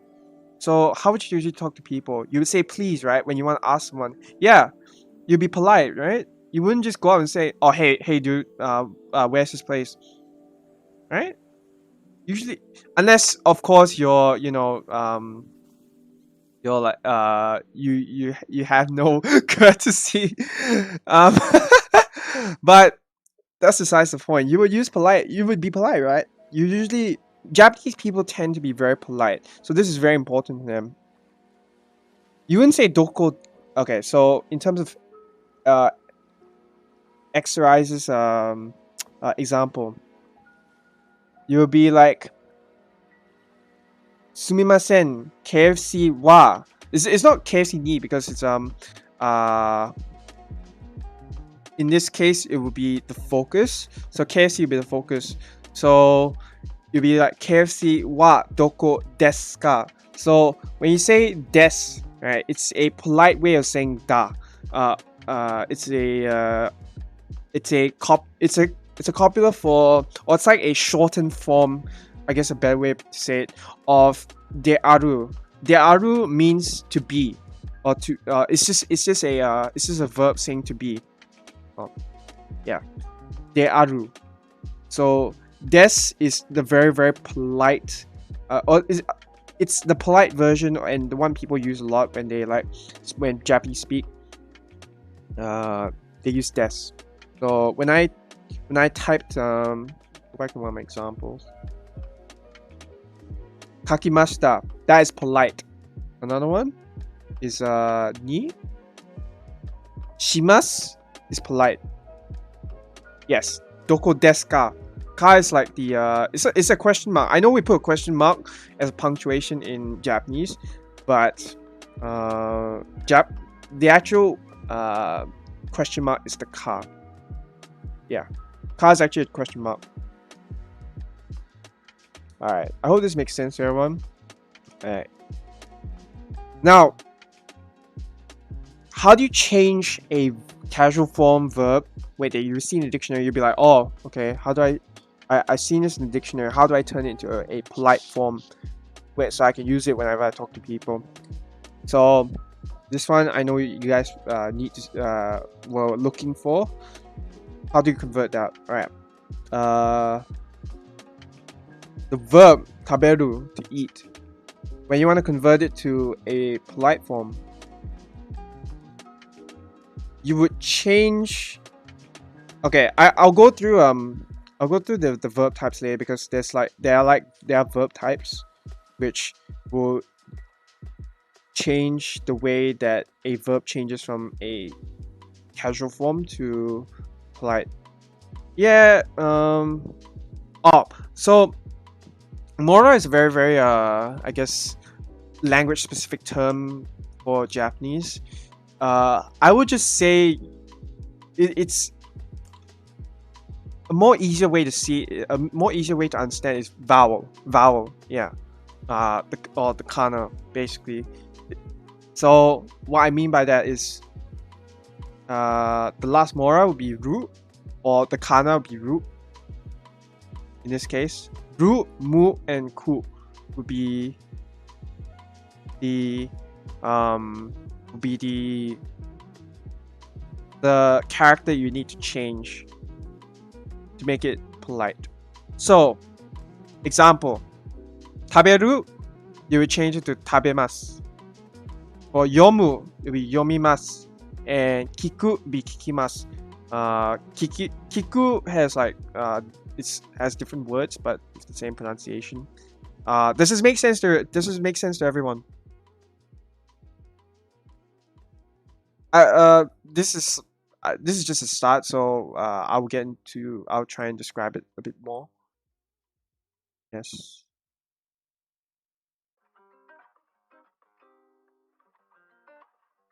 Are you guys clear on it? Okay. Alright, verb types. Now, you want to know how to change a particular verb from casual to polite, right? Yeah, I taught Kron about this before. When you use it, there are three verb types in Japanese. There's one, we call them they're called godan, but they're just called group ones. So group one verbs, they have all the u sounds in the last character. So ku, mu, ku, su, and u. Any verb that ends with those characters is a group one character. Now there are some exceptions, of course. There are few verbs that use the root as the last mora or last character for the verb, for the word. Ichidan is the group two. Ichidan usually ends with a root, and it's usually iru, eru. Oh wait, sorry, no, it's just ends with root. Sorry, but a lot of the group two verbs have like iru, eru, those two, and that's important for when you're studying te forms. Iru and eru. Okay, I won't go too much to that. That might be too much for you guys now, but yeah, ichidan verbs and usually all end with a ru. Sorry, yeah, they all end with ru.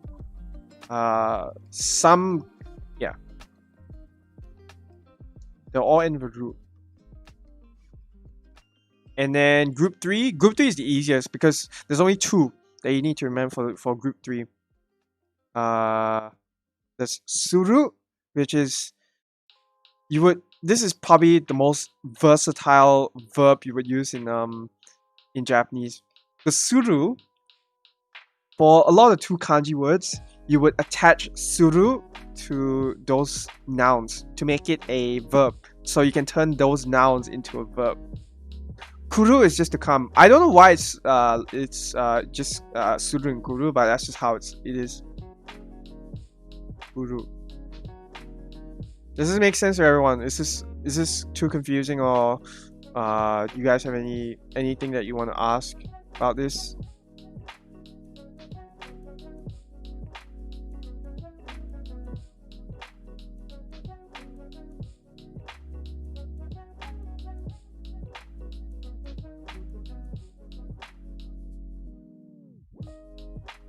Okay.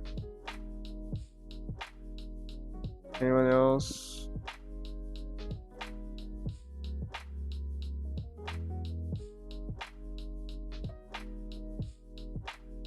It's alright. I'll get to it. I don't know everyone wants to know about like all the technical terms. That's fine.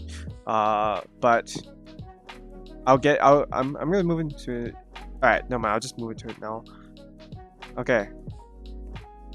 Alright, here we go. Oh wait. Just one more thing to say. So I mentioned you can attach suru to particular nouns, right? Uh, it's all right. It takes time. Just get used to it, man. All right. This noun is So you see the two kanji nouns here. If you attach suru to it, it becomes a verb. So from a noun, you can change it to a verb.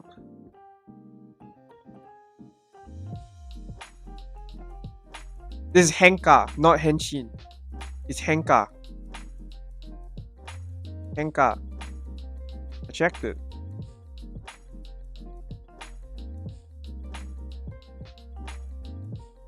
Yeah, henka.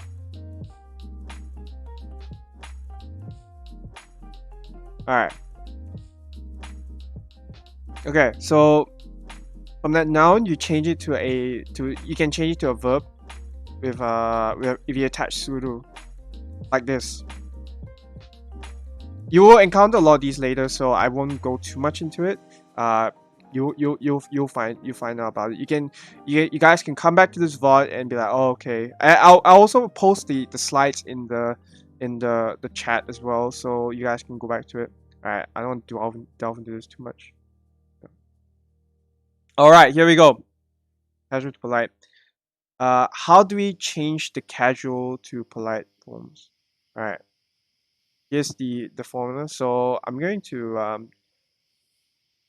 right. So first, I'm going to describe this. Change the U modus to E modus. Only the last character. So the last kana in that verb, you change it. You remove it. So you take it out. So if it's ku, you remove ku and turn it into ki, and then add mas to the end. Or if it's mu, you change that mu to mi and then mas. And so on. Okay. For the group 2, the one with the iru, the ru verbs, it'll be like taberu, miru, verbs like that. They'll be changed to mas. Oh, you just change the ru to mas. This one's very easy. And then suru becomes shimas, and kuru becomes kimas. So, alright, for example. So, if I want to use iku as the group 1 verb, how do I change this? I would I would first remove the ku, add a key because it's. Does this make sense? Yeah. So remove ku, add key. So you see here in the middle, it's like there's no ku anymore. It's gone. And then i ki mas masu. Does this make sense? Yeah. Alright. This is for group 1. So that's why I say you guys need to know your hiragana, because this is like when you're changing this, changing from the u vowel to the e vowel, it'll make sense. Yeah. All right. Okay. Now for group 2, let's use taberu. All right.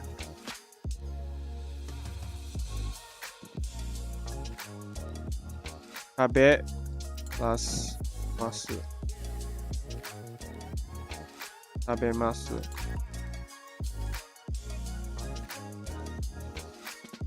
Does this make sense, you guys?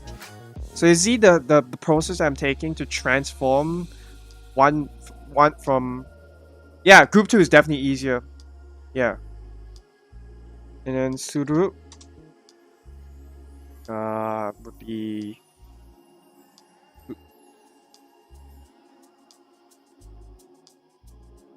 su shi plus masu. Ikimasu. Okay. And then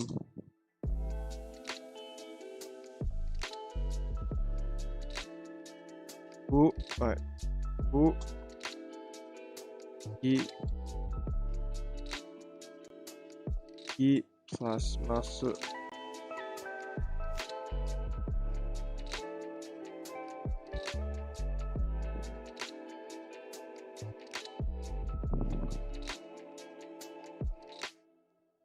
Two, three.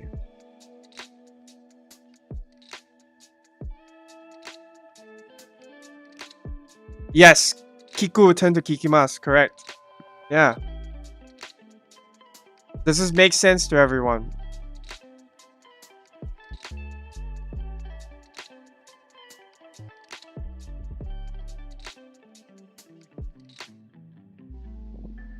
Does this make sense to everyone? Mm-hmm.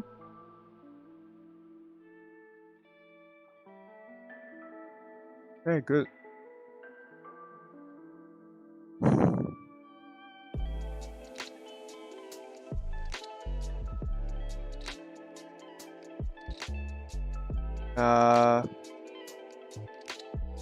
Okay.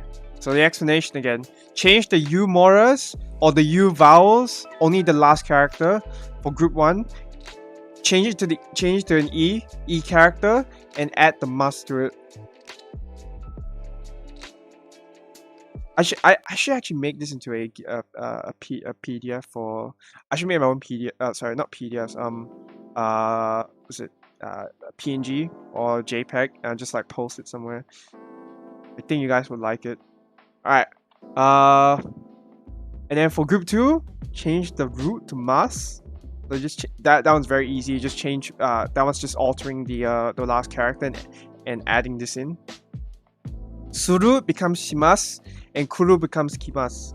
Kuru is the word for to come, and then suru is the word. This is a generic to do, but it can you can, as I mentioned in the previous slide, you can add this to suru to nouns, make it noun suru to do X, or to do whatever the verb is, or to do whatever the noun is. No, to come is only kuru. Like to it's to go and to come in Japanese is a bit of a complicated topic, because it's like when you use kuru and iku, it's like it can get confusing. So now I won't discuss it yet. Let's just stick with this for now. Yeah. All right, here we go. Quiz time. This is the last quiz of this lesson, so I won't destroy your brains much longer. There we go. There's two versions. No, it's not two versions. It's like iku and kuru mean go and come, but it's yeah, there's a bit more nuances to it than just like to go or to come. Yeah.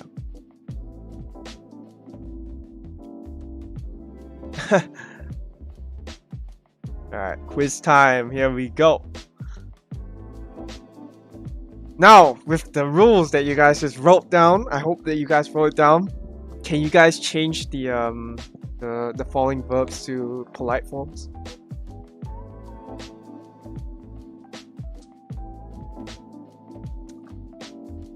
I'll give you guys like, I don't know, like write this down or something. Probably don't need to type in chat, although if you want to, you can discuss it among yourselves. It's fine.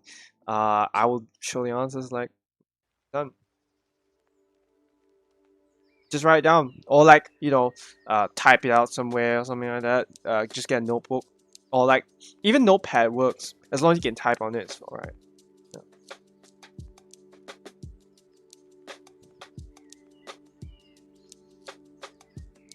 I'll give you guys like 5, I don't know, 10 minutes maybe. If you're done, just say done. So just type it in chat. If I see like 5 or more or something, I'll just move on to the answers. Yeah.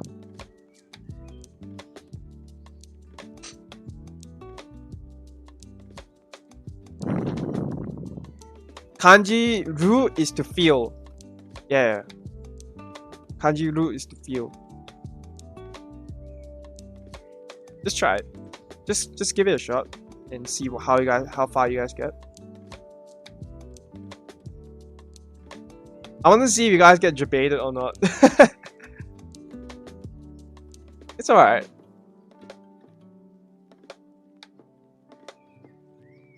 Yes, you can go back on these slides. I'm gonna post the slides up and then you guys can refer to it.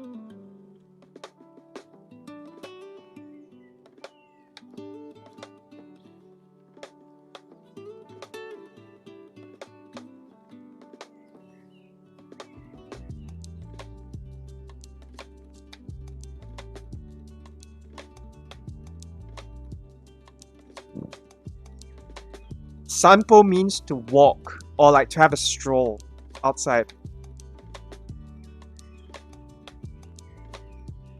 Hey Leo, you're back in time for the quiz. I'm not sure if you studied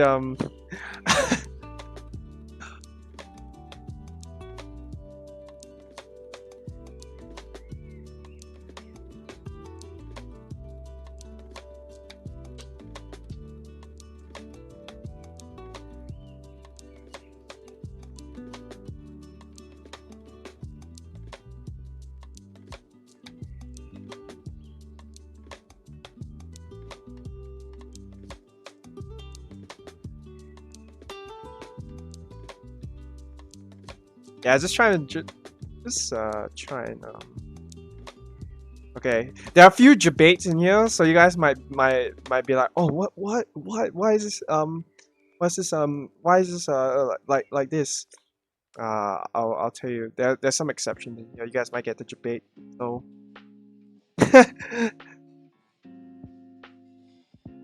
it's a bit there's some debate words in here. And you guys are like, oh, what? I want to see if you guys like have actually like figured it out. I just wanna.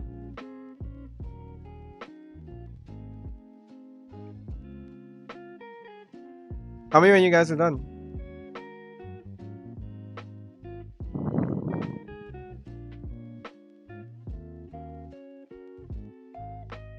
The special debate, yeah. Special debate. I can't wait for you guys. How's this so? No, they're all correct. I made sure that they're all right.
Alright, doorbell's done. Exercise is done. I'll give you guys a few more minutes, I guess. I think you guys would like a few more minutes.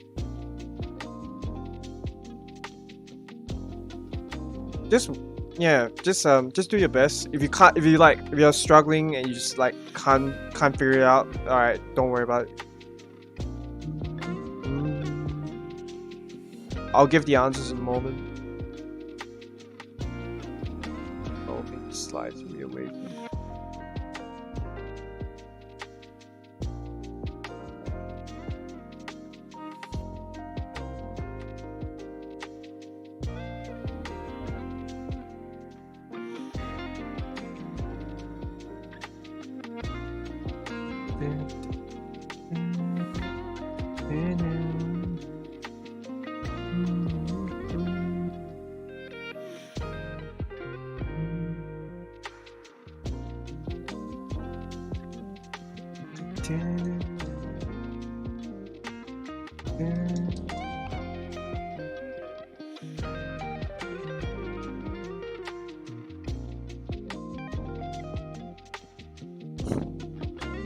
Ultimate debate. Okay, done. All right, I think yeah, I think we can move on since you guys are ready. Double check it.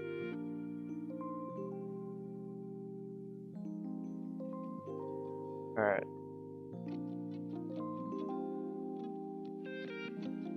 Okay, all of you done. Make sure to double check your answers. Yeah. All right. Here we go. 1, 2, 3. Do you like the GIF? Do you guys like the GIF that I put up?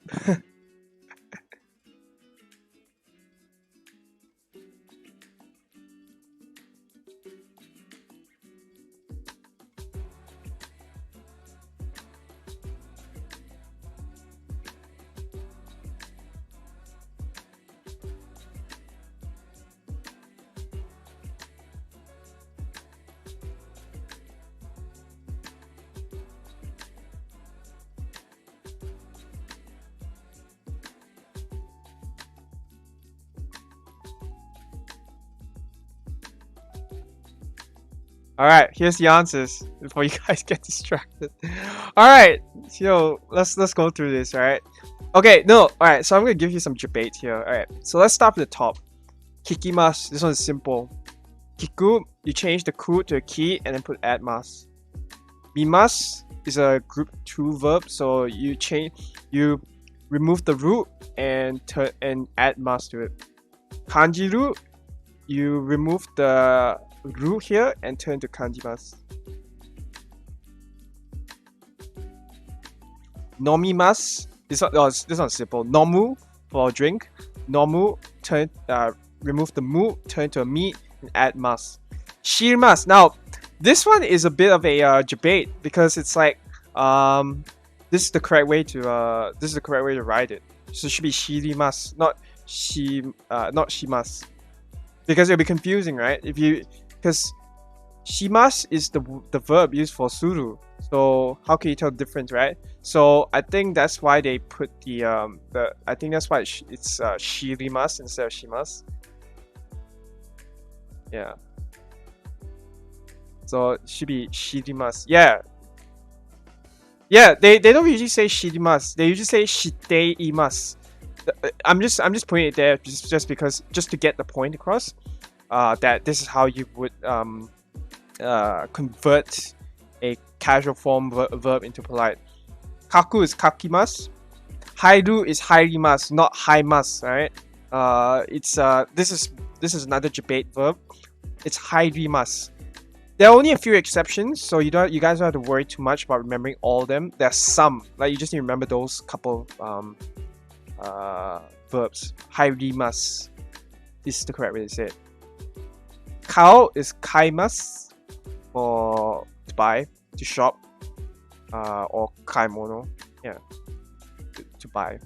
Sampo, I think some of you didn't get this before. All right, sampo is a noun first, so a stroll as a noun. You just on keyboard you just write dzu or du if you want to. If it's on the keyboard, just write du. Yeah, du. All right. So for sanpo, is sanpo shimasu. Sanpo is a noun. So what you do, you add suru to that noun, and it becomes sanpo shimasu. Yeah, debate verbs. Yes! Yeah, stroll is a noun. Let me show you. Alright. Pick out my dictionary. In Japanese it is. It's not too stroll. Alright. Can you see this here? So if you, I'm not sure you guys can read this. Noun or participle which takes the auxiliary verb suru. Sanpo. Sanpo suru. Yeah, so I mentioned in the nouns to verbs. This is what I meant by that. Nouns to verbs. This is the debate. You guys, some of you fell for it. Yeah. So it's sanpo suru. I mentioned that the two kanji words. It's you add suru to it and turn. So if it's polite, you change the suru first to shimasu and you just add it to the noun. Yeah. Okay. And then kizuku is kizukimasu. So this will be a group 1 noun because it's like kizukimasu. You change the ku here to a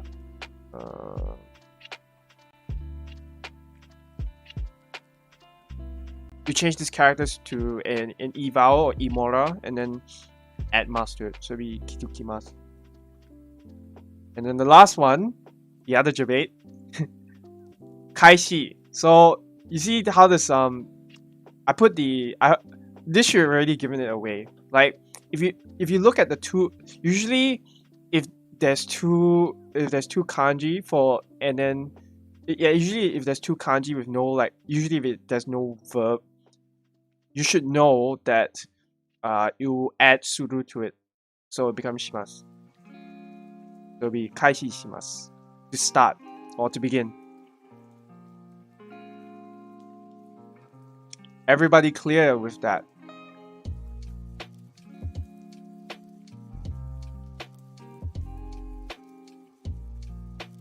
Is everyone clear?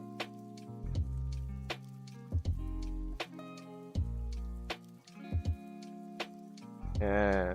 Okay. Well, that's it really. Do. D-U.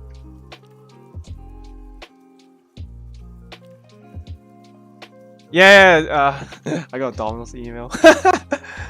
Yes, you just practice, like find a verb. Oh, I should maybe do a review on Wednesday or something. I don't know if you guys can make it or not. Or I'll just put it on the community tab. And then like I'll read some pizza. Yeah. Okay. I hope that helps everyone. Hold on, let me post the 1 second.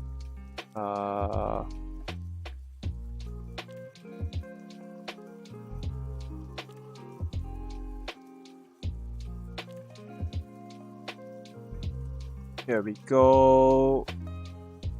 All right. Yeah. All right. So this is the presentation notes. Like you guys can go through it if you want.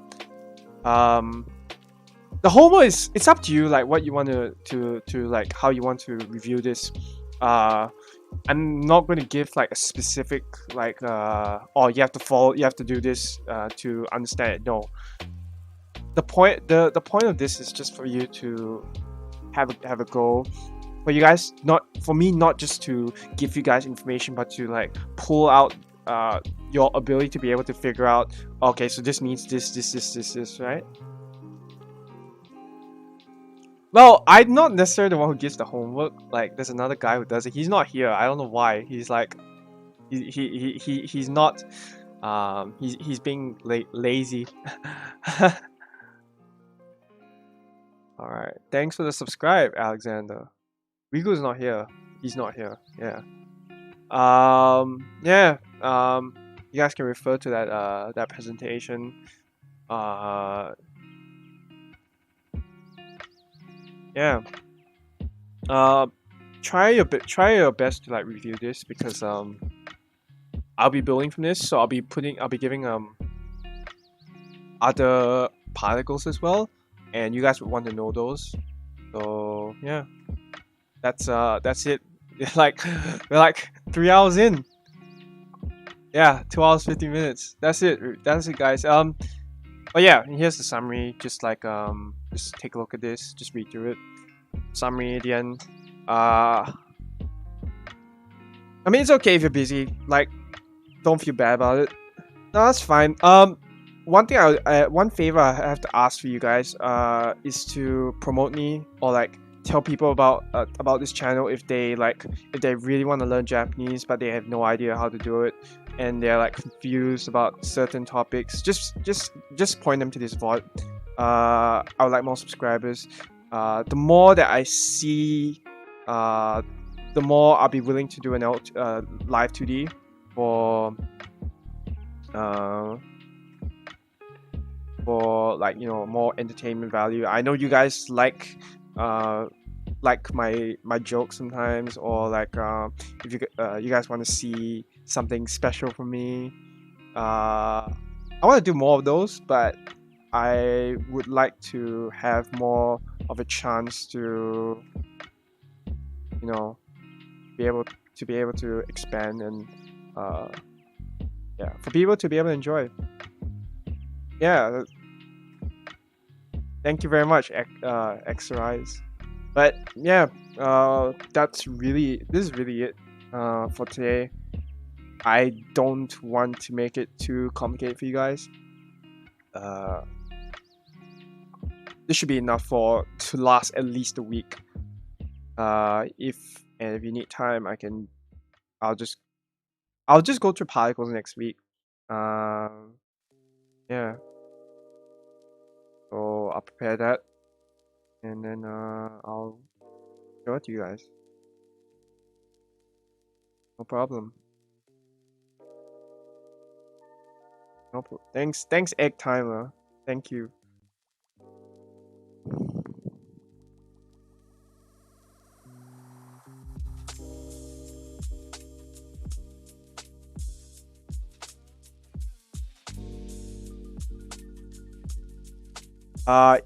Oh, should I discuss God next week? I may, because it's a bit of a complicated topic. I have to like research this because like I need to know like the difference. Because I keep forgetting it. I see, but I know that they're different, but I keep forgetting it. Yeah, because a lot of times like okay, when I first like did the stream, right, it was just to help the Discord server. So many of the people here, they're from the Hololive fan Discord server. Some of you may not watch Hololive, which is fine. That's not the point. The point is for me to teach Japanese, and like I thought it was a good way for me to I guess start something, because I've done this for 5 years. So for those of you who don't know, I've studied Japanese for about 5 years. I've had lots of experience, so I talk to friends. I have Japanese friends. Yeah, alright. Yeah, you can link to me in Discord. It's fine. Anyways, continuing on. I learned this for 5 years. I chatted with people. Or it's like not just chat, but like I have like Japanese friends that I talk to in Japanese, so it just became a thing and I just got used to it. Yeah. And that's why I'm teaching you guys now, because a lot of people say like, oh, it's so hard to learn Japanese, right? Do you guys think it's hard now, or like do you guys find it difficult to still learn Japanese? That's alright. That's yeah. That's alright. You don't need to use Discord. I'm just happy to like no VF chat. I don't have a VF set, so I won't be able to join you guys. don't worry about it. If you don't want to join Discord, it's fine. Just don't worry about it. Yeah, okay. I made it easy. See, because a lot of times whenever people teach, right? Okay, I don't want to like talk bad about anyone else, but a lot of times people make it complicated. A lot of people make learning this complicated.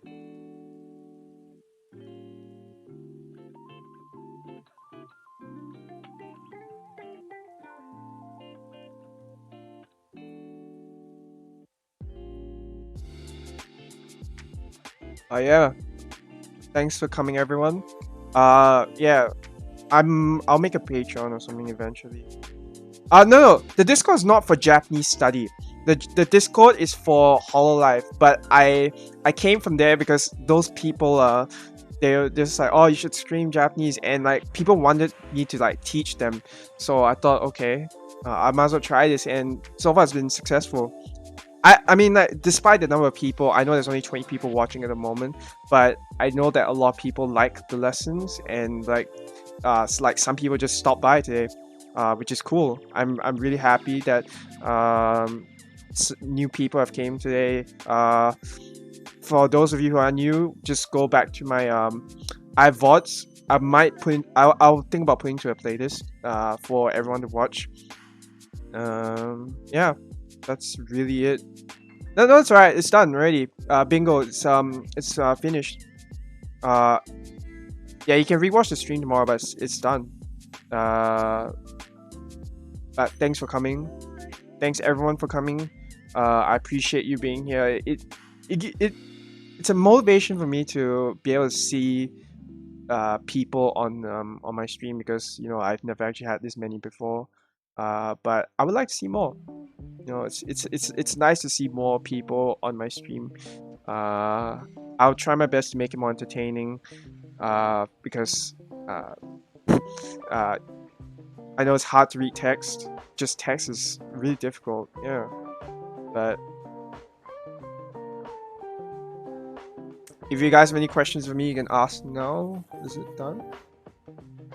Yeah. Yeah, without people here, there'll be no teaching. Correct. Yeah.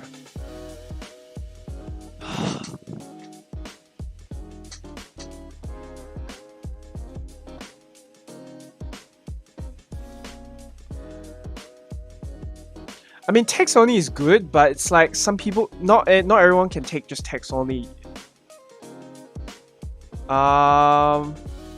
It may not be suitable there, because it's like, I mean, you probably can exercise, but the thing is that I don't know if the mod to be like, oh, this is bad, and like, yeah.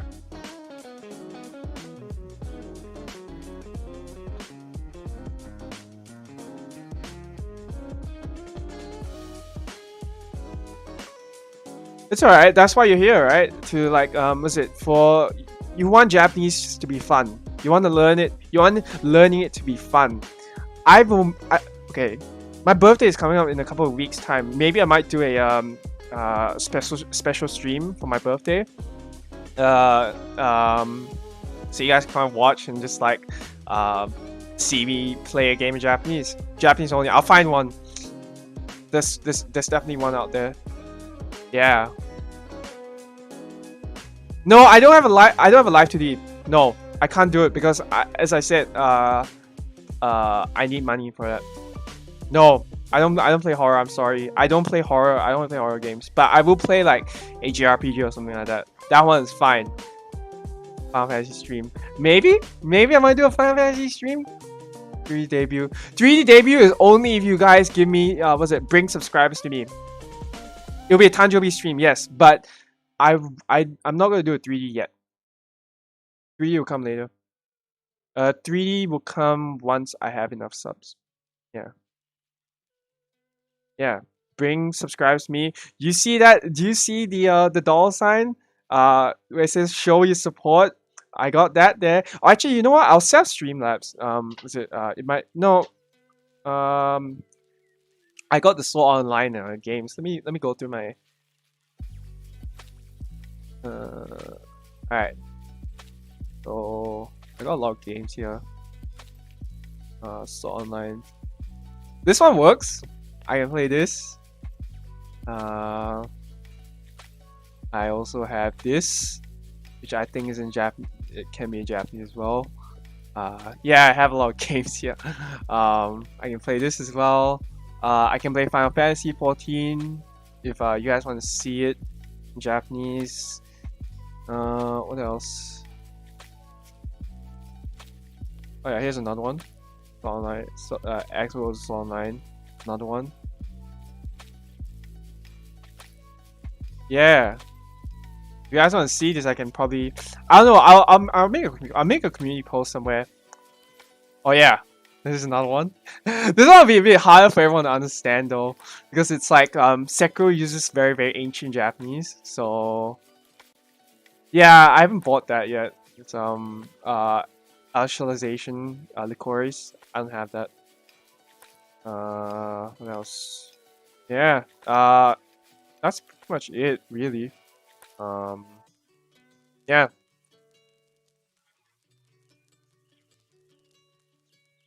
Yeah, Sekiro uses Gyoi, which is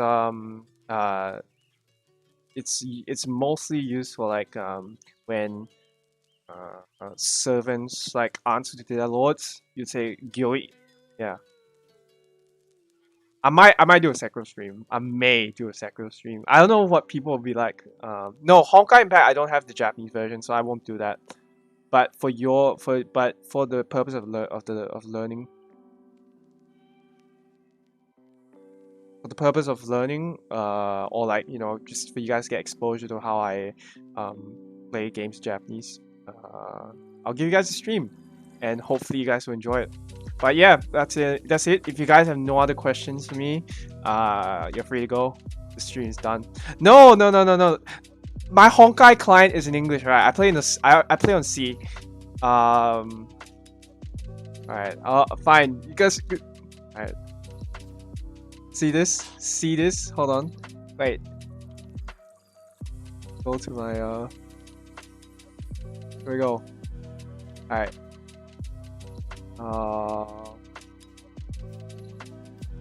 Is it supply? Here we go.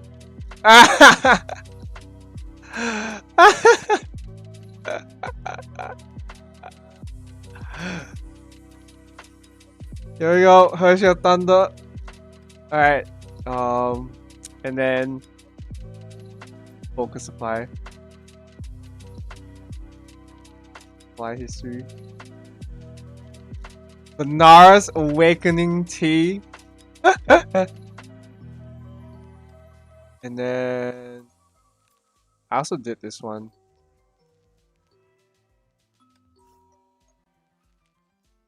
I only have the log, so I got direct tea here, but as you can see, I got the sword. I got this. No. I won't be using people's money to gacha. I don't think that's responsible of me. I might if you guys are like you guys insist on me doing a gacha stream. Only if you guys insist. I cannot use any like.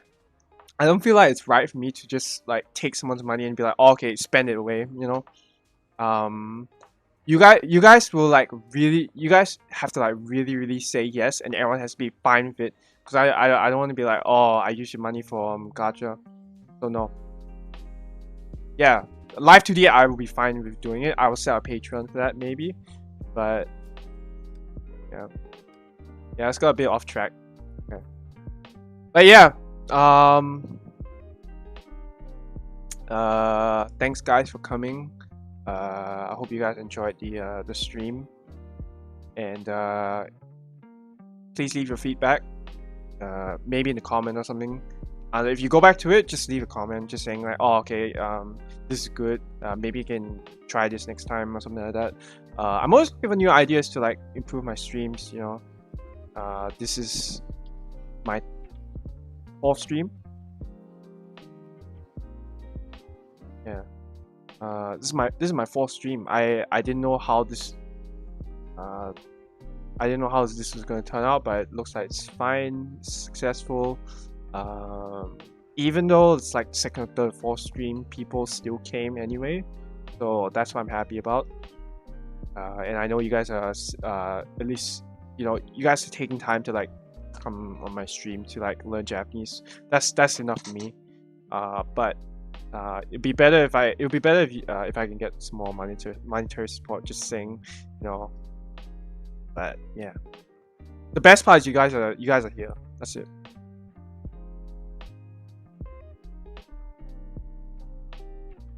I'll sell Patreon for live 2D eventually. Okay, that's it. I think I can. I'll be ending the stream now. Thanks guys for coming.